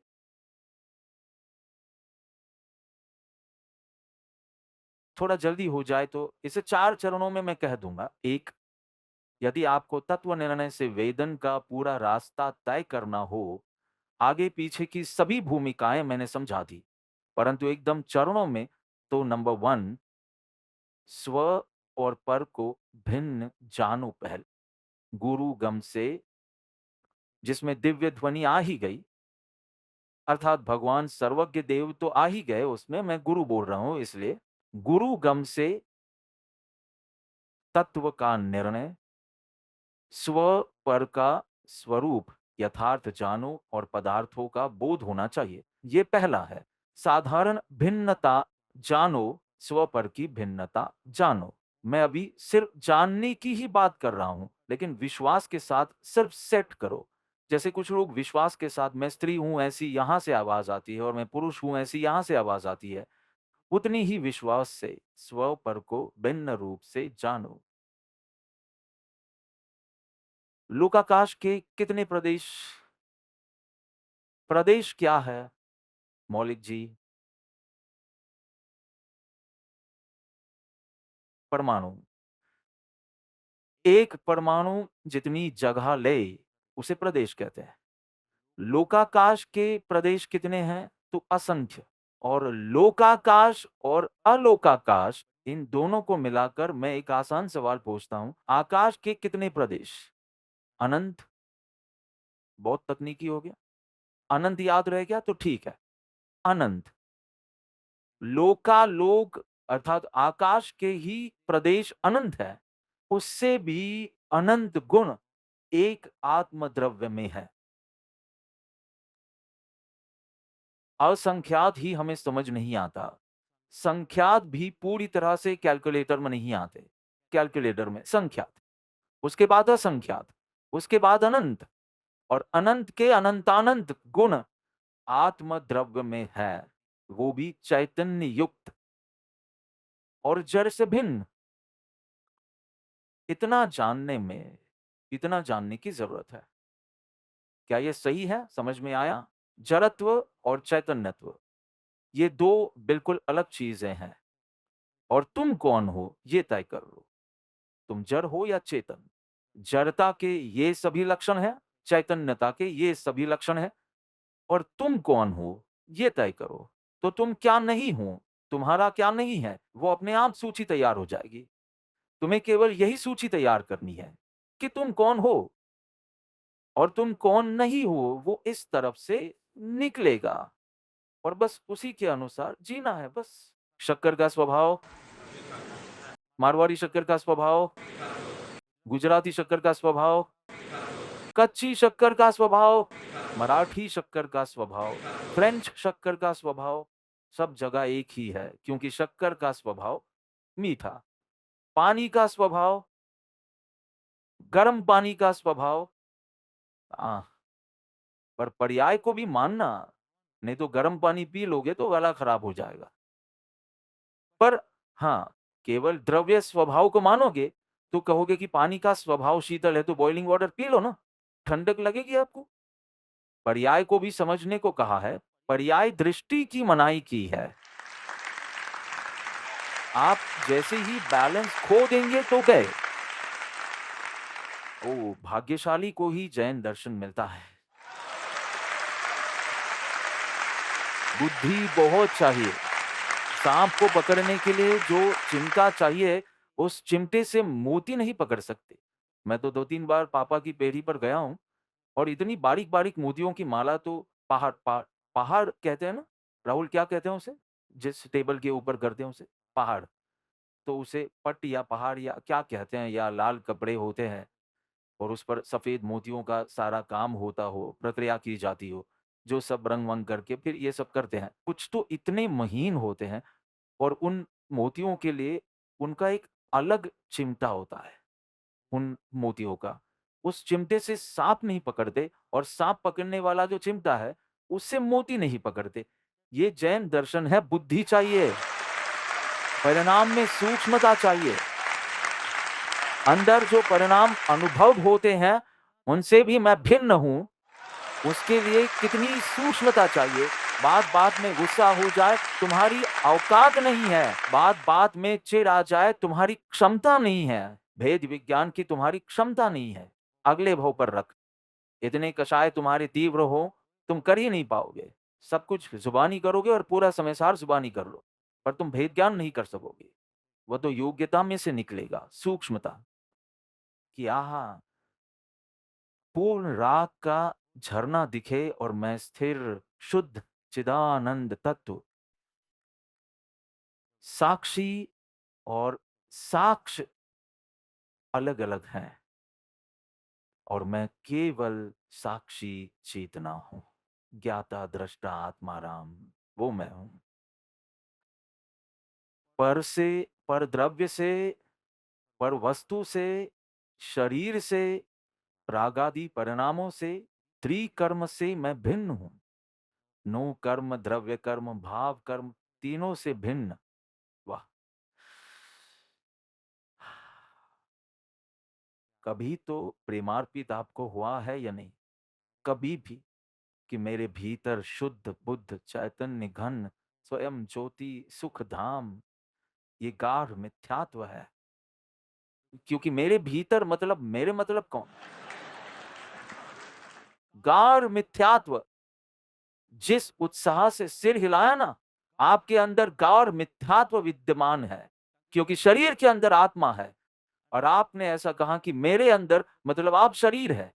भान तो है नहीं कि जड़ है या चेतन, और सत्संग करने आ गए। पहले तय करो आप में जड़त्व के लक्षण है या चैतन्यता के। आप कैसे कह सकते हैं कि मेरी भीतर शुद्ध बुद्ध ये भगवान आत्मा विराजमान है मेरे अंदर? आपको ये एहसास भी नहीं हुआ कि आप हाँ कहने में मिथ्यात्व का पोषण कर रहे हैं। मैं हूं शुद्ध बुद्ध चैतन्य घन। मैं ज्ञाता दृष्टा साक्षी चेतना हूं। सम्यक ज्ञान की प्राप्ति इस तरह होगी। पहले स्व पर के स्वरूप निश्चित करें, पदार्थ के स्वद्रव्य और परद्रव्य के पदार्थ का बोध करें, और मैं तो मात्र ज्ञाता दृष्टा हूं। इसके सिवा जो भाव उत्पन्न होते हैं वे विभाव है, स्वभाव नहीं। मेहमान है, स्वजन नहीं। बस ये तो, और कुछ वैसे शकरकंद तो बहुत कम लोगों ने खाए होंगे यहाँ, पर जिसने खाए होंगे और उसकी छाल होती है और अंदर मीठा मीठा स्वीट पोटैटोज, है ना? शकरकंद, शकरकंद, हाँ। तो उसकी छाल कितनी कड़वी होती है, तो भी लोग क्यों खरीदते होंगे? लोगों को क्या दिखता है? छाल। पर तो भी लोग क्यों खरीदते होंगे? जो खाते होंगे वो क्यों खरीदते होंगे? क्योंकि सीधी बात है, छाल को गौण करके शक्कर का कंद चाहिए। इसलिए फिर मेरी नानी बहुत बनाती थी और चुपके-चुपके भेजती थी। क्योंकि इस तरफ ज़वेरी की फैमिली में तो बचपन से कोई कंदमूल नहीं खाता। पापा को तो पता ही नहीं है। कंदमूल की सुगंध भी नहीं पता। मम्मी तो खाती थी, तो नानी उसे चुपके-चुपके बनाती थी और अपने बेटे के साथ मतलब मेरे मामा के साथ भिजवाती और छुपके से कमरे में ले जाते हैं और कंद की वेफ़र होती या कंद का कुछ जो भी बनता होगा, वे खाते हैं। 5 साल की उम्र तक तो मैं भी खाता था, क्योंकि मुझे बताया नहीं गया था कि कंदमूल नहीं खाए जाते हैं। फिर जो भी कहानी है, पर वो बहुत पसंद आता था। मैं नानी का बहुत लाडला था, पसंदीदा। तो एक दिन उनके पैरों में बहुत दर्द हो रहा था। मैंने कहा मम्मा मम्मा कहता था, "मम्मा इतने अनंत जीवों की हिंसा आप करके जो इतने स्वाद से खाती हो, तो फिर ये सब के लिए तो अब तैयार रहना होगा।" पता नहीं उन पर क्या असर हुआ, उस दिन सब कुछ छोड़ दिया। हाँ, जो मंदिर जाती, गौतम स्वामी का छंद करती, सब कुछ, लेकिन कंदमूल नहीं छूटते। मैं ये नहीं कहता कि कंदमूल पर ही पूरे धर्म-अधर्म का माप है, पर एक दिन में ही छोड़ दिया। कभी संवत्सरी का उपवास नहीं करते, क्योंकि वो पुराने लोग वो नस्वार इस्तेमाल करते थे। घिसते हैं ना उस तरह, तो उन्हें दिन में करीब 15 बार करना पड़ता यूँ-यूँ। इससे पावर आती उन्हें। इसलिए कहती कि मैं ये करती हूँ इसलिए संवत्सरी का उपवास नहीं होता। उन्हें बहुत दुःख होता था कि संवत्सरी का उपवास नहीं हो पाता उनसे। तो वे फिर एकासना करती और फिर एक बार उसमें ऐसे घिस लेती, तो एकदम तरोताज़ा हो जाती। फिर मैं एक बार था, तो मैंने कहा, "मम्मा एक काम करो, आप भले ही ये घिसना चाहें तो घिसिए, पर उपवास कर सको तो बोली अगर मुझे घिसने को मिला तो निश्चित रूप से कर सकती हूँ। मैंने कहा पेट में मत जाने देना, आप वो थूकदान रखिएगा और थूक दीजिएगा पर आप उपवास कीजिए। तो बोली पर कैसे किया जाए? मैंने कहा सारा पाप मेरे खाते में डाल देना, पर आप करो। उस दिन उपवास भी किया और घिसी भी नहीं। तो ऐसा कोई ऋणानुबंधी मिल जाए कि जिसके शब्दों का असर हो तो फिर काम हो जाए।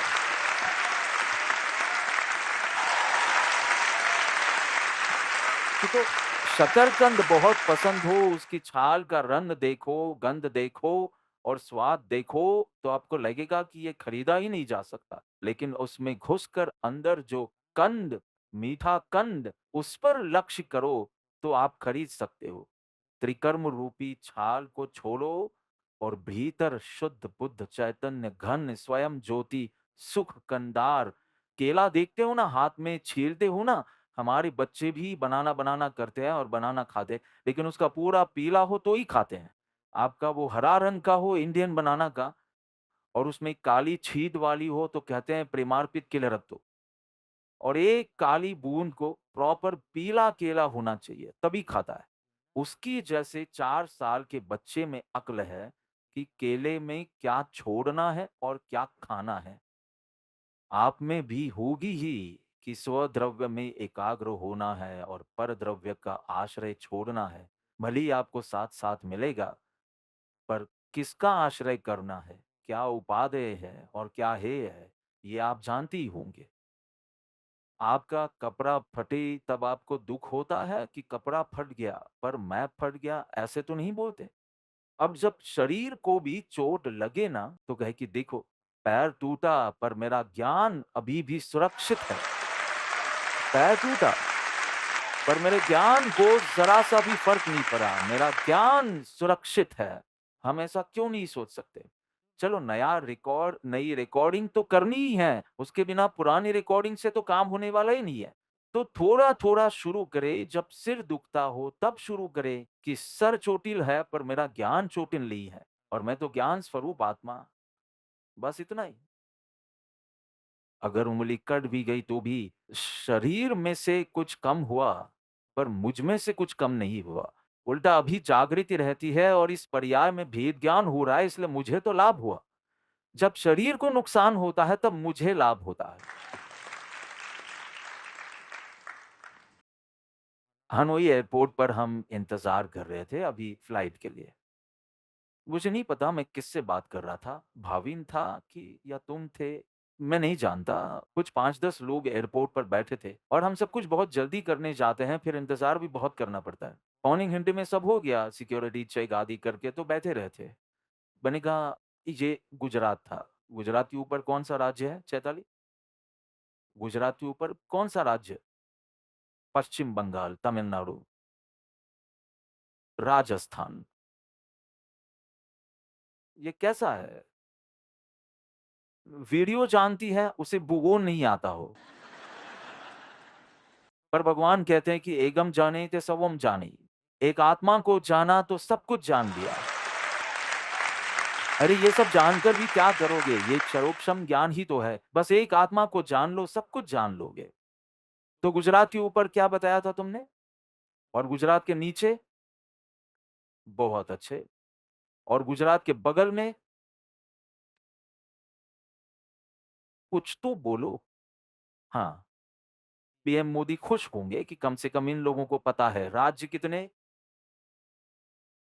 28। ज़्यादा?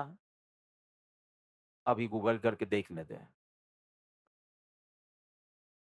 तो मैं मेरा ज्ञान बदल दूँगा, इसमें मुझे कोई अहंकार नहीं है। पर मेरा ख़्याल था कि 14 वो और 28 वो, जो भी हो। तो बस उसे करने दीजिए आप यहाँ। गूगल कोई इतनी बड़ी बात नहीं है कि पूरी वो कितने बोले? 28। भाई, हम सामान्य ज्ञान का अहंकार नहीं करते पर रखते हैं। मैंने जब भी पढ़ा तब 14 वो प्रादेशिक क्षेत्र और 28 राज्य और वो सब जो भी हो, महत्वपूर्ण नहीं है। पर गुजरात, गुजरात, गुजरात, गुजरात, गुजरात, राज्य सीमा लगभग कहाँ आती है? आप आबू गए ही नहीं कभी, हाँ? तो आबू से पहले, थोड़ा पहले गुजरात राज्य का वो आता है और फिर राजस्थान। राजस्थान शुरू होता है। राजस्थान में कभी कोई हिल स्टेशन नहीं था, इसलिए उन्होंने आबू ले लिया और गुजरात को सापुतारा दिया। गुजरात में और कोई हिल स्टेशन है ही नहीं कि आपके पास सापुतारा है, तो आबू हमें दे दो, इसलिए वहाँ सीमा आती है। अभी ये गुजरात की सीमा है, यहाँ सब पुलिस वाले हैं और गुजरात की सीमा से सिर्फ 1 मीटर दूर राजस्थान के अंदर, वहाँ अभी कोई खड़ा भी नहीं है और यहाँ थोड़े बहुत पुलिस वाले भी थे। वहाँ कोई अपराध होता है, बस 1 ही मीटर वहाँ।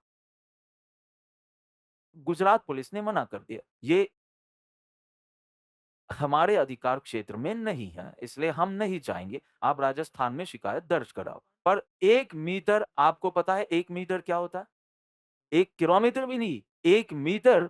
और अगर वहाँ खड़े हो तो वो मदद माँगेगा या नहीं? पुलिस है तो पुलिस से। तो कहते कि नहीं हम इसमें कुछ नहीं करेंगे, ये राजस्थान में आता है। वाह! मैंने हनोई एयरपोर्ट पर ये कहा था। वहाँ राजस्थान और मध्य प्रदेश कहा था, पर यहाँ मैंने उसे आसान पड़े, नहीं तो राजस्थान, मध्य प्रदेश में तो बेचारी चक्कर खा जाती।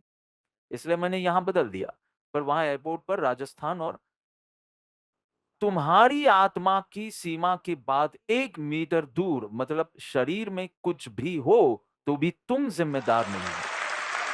तुम वहाँ बस एक चौकीदार हो। कितना निकट है शरीर और कहा मेरी सीमा यहाँ पूरी होती है। ज्ञान भाव के बाद मेरी सीमा पूरी होती है। अब कुछ भी हो वो मुझे नहीं होता। कितना सुंदर है ना? तो आप गुजरात, राजस्थान याद रखना, स्व पर में कुछ ऐसा ही रस नहीं आता कि मेरी गुजरात की सीमा आ गई। अब ये जो हुआ है, वो राजस्थान में हुआ है। तो कहा लेकिन जयपुर से ज़्यादा निकट तेरे पास है। तो कहा वो कोई बात नहीं, पर हुआ है जड़ में, चैतन्य में नहीं। बहुत मज़ा आएगा। ये गुजरात, राजस्थान आज़मा कर देखना। मेरे गुजरात में क्या फ़र्क पड़ा? ये तो राजस्थान में हुआ है। मेरे गुजरात में क्या हुआ है? और ये इतना आसान हो जाता है। तो भिन्नता ठीक से जानो मतलब सत्संग में जो समझाया गया, उसे प्रसंग पर उपयोग करना, ऐसा कहना चाहता हूँ। फिर दूसरा चरण, मुझे 20 मिनट में बाकी के 3 चरण खत्म करने हैं। बहुत सरल, स्वद्रव्य की रक्षा करो। स्व पर तो आपने अच्छी तरह से जान लिया कि ये चैतन्य युक्त पदार्थ वो स्व है और चैतन्य युक्त नहीं है, वो जड़ है और जड़ मतलब यहाँ पर।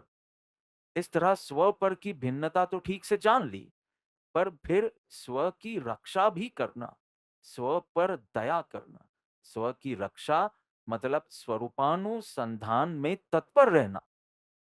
नहीं तो ये जानकर भी कोई फायदा नहीं है, क्योंकि आप अपने परिणामों की तो रक्षा कर नहीं सकते। समझे? चैतन्य युक्त पदार्थ ठीक है, पर अभी रागधारा भी चल रही है ना, तो उस पर दया आनी चाहिए ना आपको। आपको खुद पर दया आनी चाहिए ना। हमारा राजस्थान से कोई संबंध नहीं है, पर गुजरात से तो संबंध होना चाहिए ना। हमारा गुजरात है ना, तो गुजरात तो समृद्ध होना चाहिए ना। तो इतनी इसकी अर्थव्यवस्था क्यों नीचे है? क्यों उसके परिणाम इतने कम है? स्वरूपानुसंधान में तत्पर रहे। भेद ज्ञान से अपने निर्णय को घोटते रहो। भेद ज्ञान के अभ्यास से निर्णय को घोटते रहो। ऐसे घोटते रहो कि जड़ रस घटता जाए और स्व रस बढ़ता जाए। धीरे-धीरे प्रक्रिया बनेगी। फिर आपको स्पष्ट ख्याल आएगा कि अब जड़ का रस घटता है, पर अनादि काल का अज्ञान, अजागृति के कारण उपयोग बार-बार पर में चला जाता है, और उस पर फिर तुम्हारी टपलू-टपली आए, तो वो तो खत्म, एक क्षण में भगवान को छोड़कर चले जाओगे। कोई दूसरा वियतनामी आया हो तो आपको लगता है कि हम ज्ञाता-द्रष्टा है। सब एक जैसे ही लगते हैं। ये चाइनीज़, जापानीज़ कल्चर में मुझे तो सब एक जैसे ही लगते हैं। इसलिए एक बार हम वहाँ थे और वो एक बार आया और कहा कि सर, एक ने क्या मँगवाया था? चाय मँगवाई थी या कुछ ऐसा ही। मैंने कहा था कि चाय लाओ। तभी दूसरा आया, पर मुझे लगा कि वही है, और उसने कहा, "सर आप क्या लेंगे?" मैंने कहा ना चाय चाहिए। तो कहा, "मैं इस कमरे में आया ही नहीं हूँ।" मैंने कहा, "यार सब एक जैसे लगते हैं।" इसलिए दूसरों के साथ समझ सकते हैं, पर आपकी टपली आई तो कौन? अवीरा। 1 सेकंड में उपयोगों को यूँ फुर्र करके बुलेट ट्रेन की तरह जाएँगे। तब लगता है कि भई ये क्या बात है? ये 3 नहीं, 1 साल पहले ऐसा कुछ था ही नहीं, और सुखपूर्वक जी रहे थे या स्नेहल के साथ दुखी थे। ऐसे खुलेआम क्या कहना? सुखी। सुखी थे, आपको कुछ चाहिए ही नहीं था। आपने तो पैकअप करना शुरू कर दिया था वापस आने के लिए। हाँ, अब लौट चले। अब कहता हूँ कि चलो, तो कहते हैं नहीं, अवीरा के पास जाना है। आपका भी यही हाल है? अब ये तो हँसता है मुझ पर कि आपके जेंटलमैन बैठे हैं वहाँ। मैंने आपको जेंटलमैन कहा था ना ग्रुप मीटिंग में, तो अब ये मज़ाक उड़ाता है आपका। अब उस शिष्टता को बनाए रखना। हाँ, पर जहाँ पर में जैसे ही अहम मम बुद्धि की, तो कितना तेज़ उपयोग भागता है। ठीक है, अब तुमने सत्संग को प्राप्त किया है। अब जब ये राग जागे, पूछ लेना कि तुम्हें पीड़ाकारी और दुखदाई लगता है? कि फिर से ये राग हो जाता है। बड़ी मुश्किल से भक्ति से कैसे परिणामों की शुद्धि की थी, कितना आत्मा के निकट आ गया था और फिर बाहर चला गया। बस इतना भी हुआ ना, आपकी मुमुक्षुता टिकी है। राग हो जाए तो समझ सकते हैं, पूर्व संस्कार हैं। 1 बरस पहले संस्कार ही मानो नहीं थे। कहाँ से ये शैतान राक्षस आ जाते हैं, पर ये तो ज्ञानी ने कहा है कि अभी तो कई सारे भूत पड़े हैं अंदर। पर आप इतनी जागृति रखें कि अरे मेरी मुमुक्षुता को नष्ट करने के लिए दुश्मन आ गया, राग आए तब। आप जागृत रहेंगे, आपका काम होगा। अब प्रसंग या प्रकार, वस्तु या व्यक्ति की ऐसा राग भाव, ये सब पीड़ाकारी, दुखदाई लगना चाहिए कि अरे फिर से राग जाग गया, फिर से मन हो गया। ए जीव, इस तरह तुम करोगी तो अपनी दया तुम नहीं करते हो।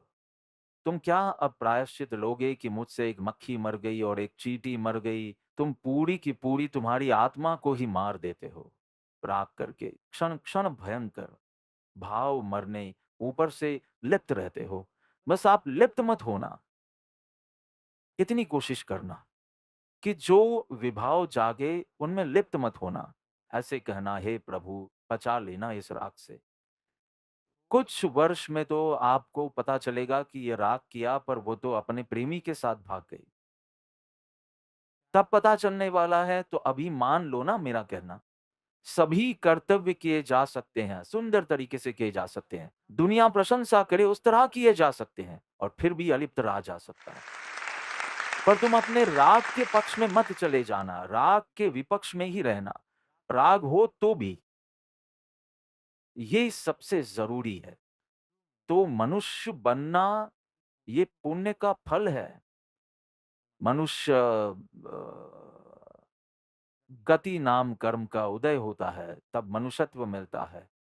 मनुष्य, आयु, ये सब वो तो सब पुण्य का फल है, तभी मनुष्य। और स्वयं को मनुष्य मानना ये पाप का फल है। मनुष्य बनना ये पुण्य का फल है और मनुष्य स्वयं को मानना ये दर्शन मोह का फल है, अर्थात पाप का फल है। ये तो धन्य है जैन शासन। तो आपने बस अभी हमसे कहा कि तुम कितने भाग्यशाली हो कि तुम मनुष्य बने। हम जरा खुश हुए कि हाँ, हम मनुष्य हैं। ये तुम्हारे पाप का उदय है। तुम तो शुद्ध आत्मा हो। इतना सूक्ष्म कौन बताएगा हमें? जिनेश्वर की बात को रसमय बनाने का काम गुरु जी का है। सिद्धांत तो जिनेश्वर भगवान के ही हैं, पर रसमय बनाने का काम गुरु जी का है। इसलिए अहो हो श्री सद्गुरु करुणा सिंधु अपार, गुरु को अहो अहो कहो। इतने अहोभाव में कृपालु देव सरक गए ना, इस पामर पर गुरु किया अहो अहो उपकार। प्रभु, पर आप बात तो गुरु की कर रहे हो। तो कहा कि गुरु की बात करते करते ऐसे ही लगता है कि वे मेरे भगवान हैं। क्या प्रभु के चरणों में धरूं? ये आप महावीर को कह रहे हैं या श्रीमत को कह रहे हैं? तो कहा कि श्रीमत को ही कह रहे हैं। तो प्रभु बोलते हैं, तो कहते हैं कि बस प्रभु ही दिखते हैं। कृपालु देव हमें आंतरिक भाव दशा में ले जा रहे हैं कि आप सद्गुरु से शुरुआत करेंगे। अहो अहो श्री सद्गुरु करुणा सिंधु अपार, उनकी करुणा में डुबकी लगाई इस पामर पर प्रभु, परमेश्वर भाव जागने लगेगा। बहुत सुंदर। आत्म सिद्धि प्राप्त करना कितना भाग्यशाली है।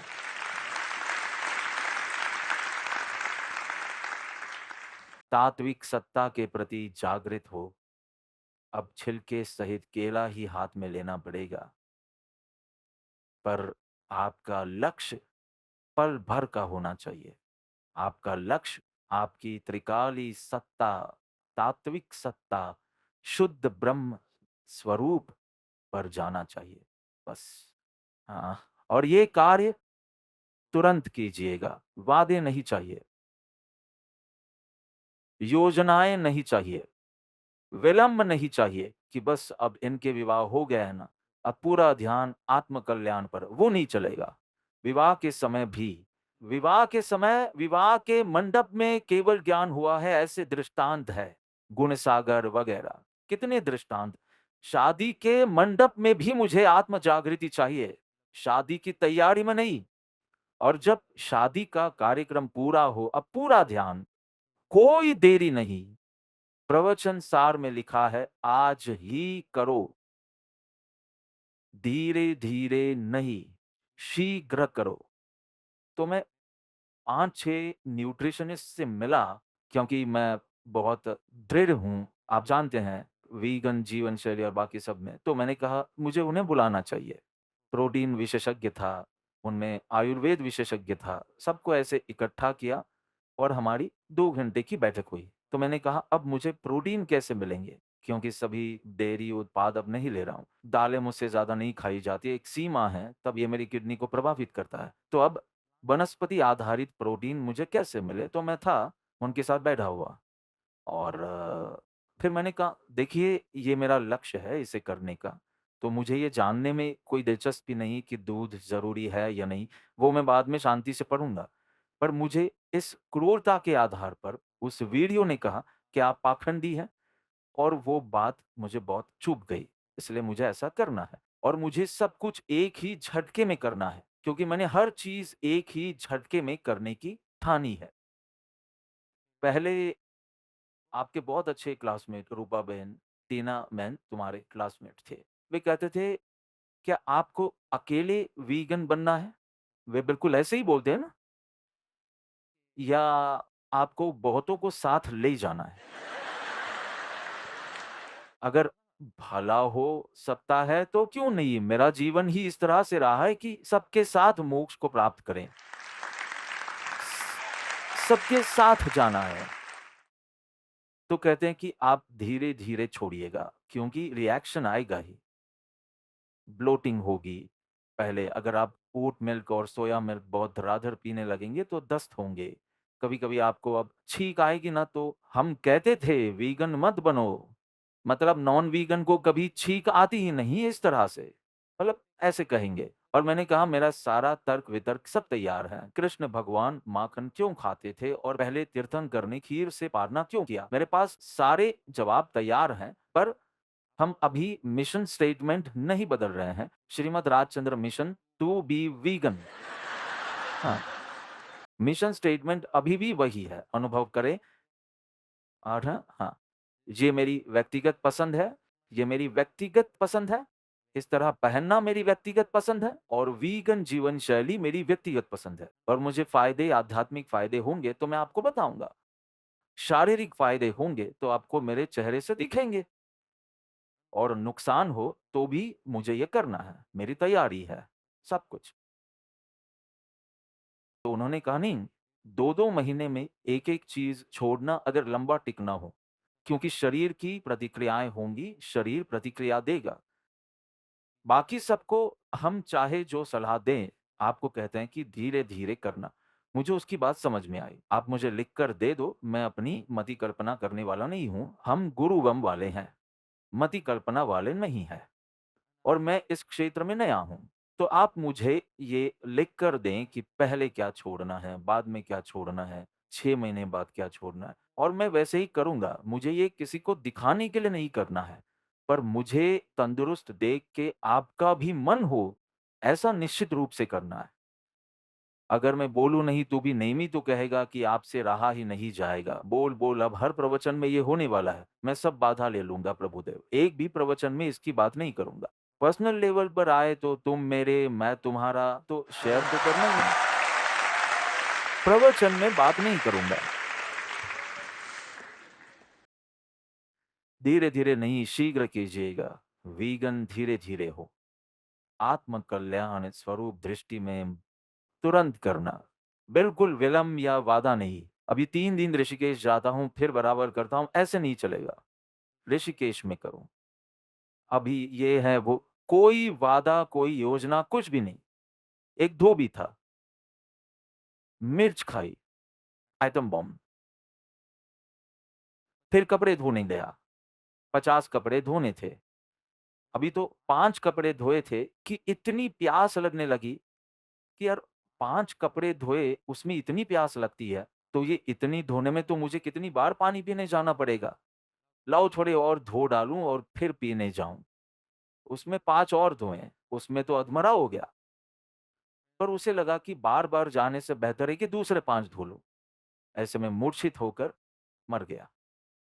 ये जो तेरा बाद में है ना, कि ये शादी खत्म हो जाए फिर, ये हो जाए फिर, मर जाएगा तू, मर जाएगा। प्यास लगी है, बुझा ले। और ये प्यास बुझाने में कोई फ़र्ज़ रुकेंगे नहीं। बस जागृति की बात है। पर ये वादे मत करो कि मुझे करना नहीं है, ये बोलने से तुम्हें लाभ होगा। पर मुझे आज ही करना है, बस इस धंधे का अभी ये ट्रम्प की नीतियाँ ज़रा ठीक हो जाए ना, हीरे का धंधा तो बंद ही हो जाएगा। सब कंस्ट्रक्शन में जाएँगे। अब तो सब बहुत बदलेगा ना, सब ये ट्रम्प का, या ट्रम्प बदलेगा? अभी तो लगता नहीं है, हाँ। मागा, ऐसा कुछ आया था, है ना? मेघा का मागा हो गया था और कुछ ऐसा ही। पर अब तो उदय-उदय की बात है। सूर्य भी उदित होता है, अस्त होता है। दोस्ती भी उदित होती है, अस्त होती है, जो भी हो। हमें तो अपने भाग्य जितना मिलना ही है। भाग्य से कम नहीं मिलेगा और भाग्य से ज़्यादा नहीं मिलेगा। वे दोनों जो करना चाहें करें। आधों को तो समझ नहीं आ रहा मैं क्या बात कर रहा हूँ। चैताली जी से ही पूछ लो ये मागा मतलब क्या? मौलिक जी।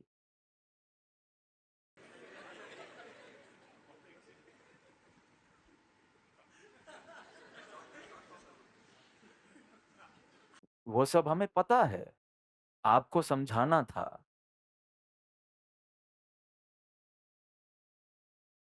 हो गई भेद ज्ञान की बात इन सब में। માગા એટલે મેક અમેરિકા ગ્રેટ અગેન એટલે ટ્રમ્પે અત્યારે બધા અલગ કન્ટ્રીઝ પર ટેરિફ લગાવ્યા છે એમાં ઇન્ડિયા પર પણ લગાવ્યા છે એટલે બધા જે બધા બિઝનેસ नहीं, ये तो पूरा न्यूज़पेपर हो गया।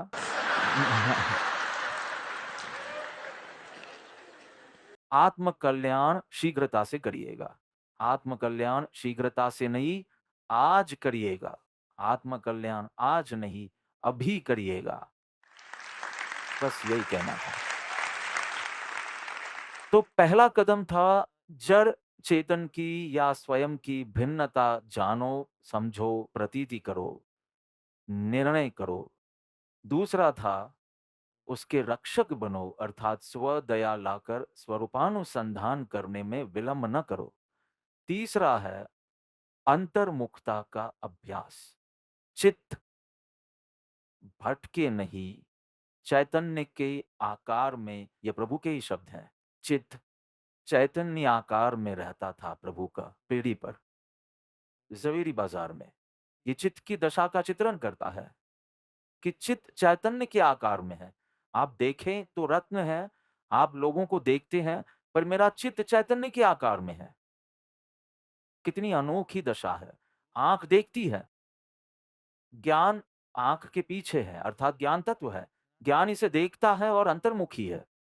चित्त चैतन्य के आकार में, चित्त चैतन्य के आकार को धारण करता है, ऐसे प्रभु की दशा के पत्र हैं।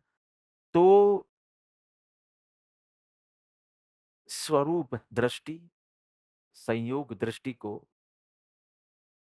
सत्संग में भी, घर पर भी, अनुकूलता में भी, प्रतिकूलता में भी चित्त चैतन्य आकार में रहे या दृष्टि स्वरूप पर रहे, उदय पर नहीं, संयोग पर नहीं, पर त्रिकाल शुद्ध बुद्ध चैतन्य घन स्वयं ज्योति सुख धाम शांति का सागर उस पर दृष्टि बने रहे। ये कोशिश तो कर सकेगा।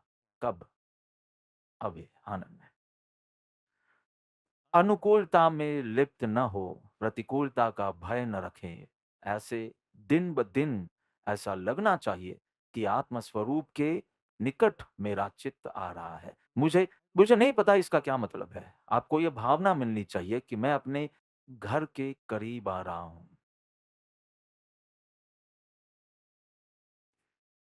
मैं और भी कह सकता हूँ, पर तुम्हें उसे महसूस करना चाहिए।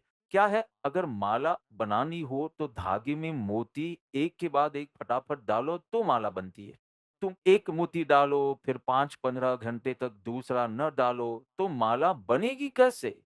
तुम एक पर्याय आत्मा की ओर करते हो और फिर पूरे दिन भर पर इस तरह से कोई मोक्ष की माला नहीं बनती।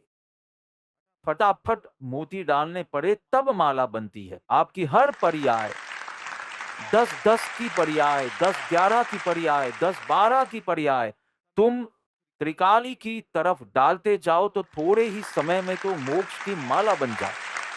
तो कोशिश करो। अब कभी भी प्रतिकूलता आए तो अब तक प्रतिकूलता आती थी तो तुरंत तुम्हें किसी का सहारा चाहिए होता था। बीजलबन, मैंने तुम्हें क्या कहा? सत्संग में क्या कहा था कल सुबह के कि हम सभी आपके साथ हैं। उसमें भी आपको जो सहसेवक की टीम तो ये आपके लिए परिवार से भी बढ़कर है ऐसा लगा।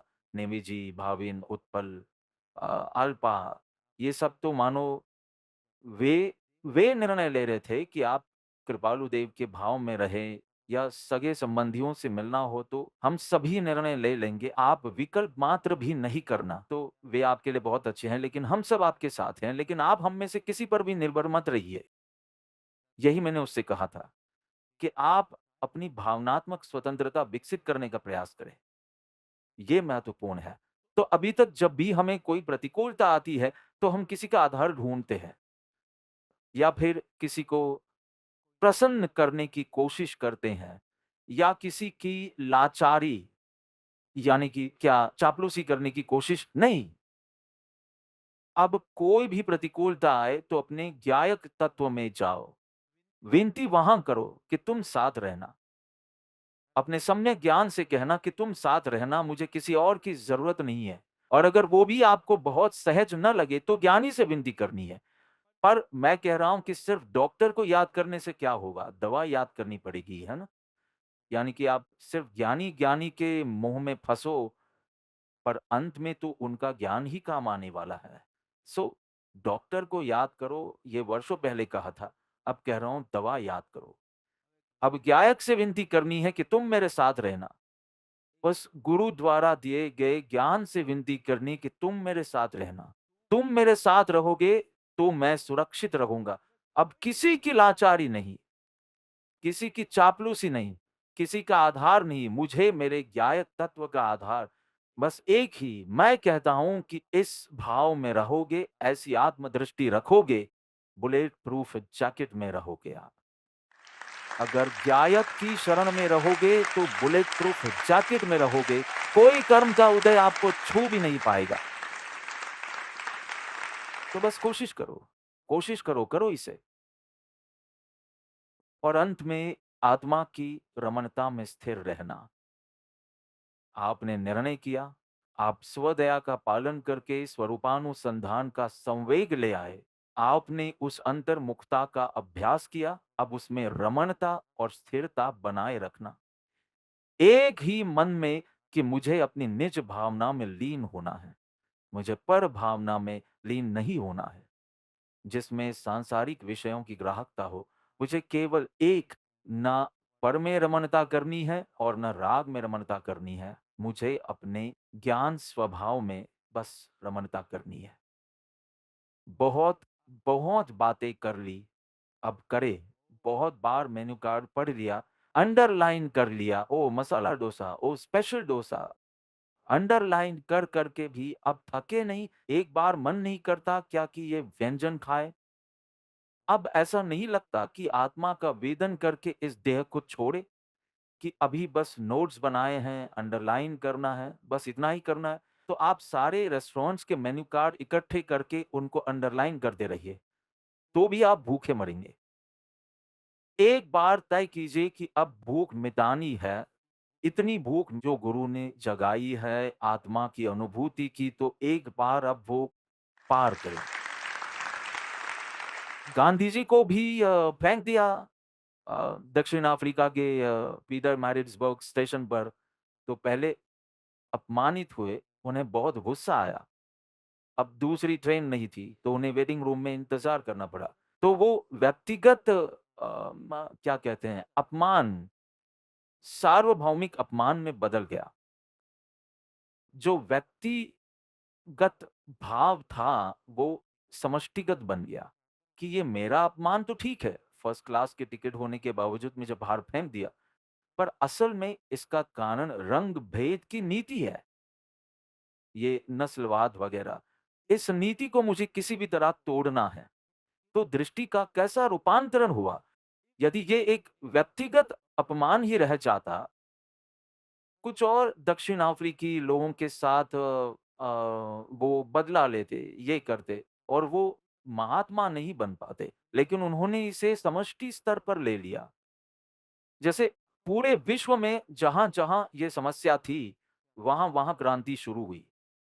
अगर साधक के साथ ये हुआ होता ना, ये हाँ, हाँ, हाँ, उसने मुझे फेंका, उसके साथ कितनी कर्म की निर्जरा हुई, क्योंकि उसने समता रखी थी, उतने कर्म झड़ने लगे। अगर उसने मुझे फेंका ना होता तो कर्म केवल उतने ही झड़ते जितने उदय में आते। लेकिन जब उसने मुझे फेंका तो कितने सारे। देखो दृष्टि, दृष्टि का फ़र्क है। उस वक़्त वो साधक नहीं थे, वे तो वकील थे ना, वे तो पैसे कमाने के लिए गए थे, ध्यान करने नहीं गए थे। फिर जैसे-जैसे सत्समागम, सद्विचार से साधकपन लाए, परंतु इस प्रकार दृष्टि का रूपांतरण कर उद्देश्य को बदलते बदलते पहले जो सब कुछ व्यक्तिगत था, अब सार्वभौमिक कल्याण, अब आत्मा का उत्थान, जैसे जैसे उद्देश्य बदलता है वैसे वैसे ये खुमारी बढ़ेगी। रमणता करें, समय तो हो गया है। एक भ्रांति त्यागे, किसी ने मुझे बताया था, मुझे वो आखिरी बात याद आई, फिर मैं समाप्त करता हूं कि मुझे अब एकदम स्पष्ट हो गया है, आत्मा में शाश्वत सुख है और जड़ में क्षणिक सुख है। हाँ कहा, इसने हाँ कहा। जड़ में क्षणिक सुख है तो बहुत अच्छा, इस जड़ को निरंतर रखो, अब सुख मिलता रहेगा। ये आपके भाई ने मुझसे पूछा था, वितेश भाई, आपके बड़े भाई ने मुझसे ये प्रश्न पूछा कि समझ गया कि सांसारिक सुख क्षण भंगुर होते हैं, परंतु यदि मैं कुछ ऐसा करता हूं जिसके कारण मुझे हर दिन वो क्षणिक मिलता है, तो मेरा तो स्थायी हो गया ना। उन्होंने मुझसे ये प्रश्न पूछा, वो 48 उम्र में ही गुजर गए थे, उससे बहुत पहले, जब शायद रीना की सगाई हुई होगी, तब उन्होंने मुझसे पूछा था कि ठीक है, तो क्या यदि ये क्षणिक है, क्षणिक तो मिलता है ना? और उस समय पुण्य के उदय का नशा होता है कि पुण्य के उदय से मैं संयोगों को स्थिर रखूंगा। तो आज भी क्षणिक है, कल भी क्षणिक है, परसों भी ऐसे 365 दिन क्षणिक रहे, तो मेरा तो साल सुख में बीता ना। मुझे आत्मा के लिए क्यों काम करना चाहिए? इस भ्रांति में मत रहना। जड़ में क्षणिक सुख नहीं है। जड़ के प्रति आपकी दृष्टि के कारण जो भाव उत्पन्न होता है वो क्षणिक सुख है, और वो भी वास्तव में सुख नहीं है। वो भी तेरे अनुकूलन से तुझे लगता है। वो तो पूरा नया विषय शुरू हो जाएगा 10 से 11:30। तो मैं नहीं कर सकता। धर्म क्रिया करने पर भी परिणाम आत्म सन्मुख होता है, इसकी जांच करते रहिएगा। श्री गुरु की आज्ञा का एक निष्ठ आराधन कर, भेद विज्ञान में प्रवीण बनकर, स्वद्रव्य में स्थिर बनकर सभी का शीघ्रता से कल्याण हो, ऐसी मंगल भावना।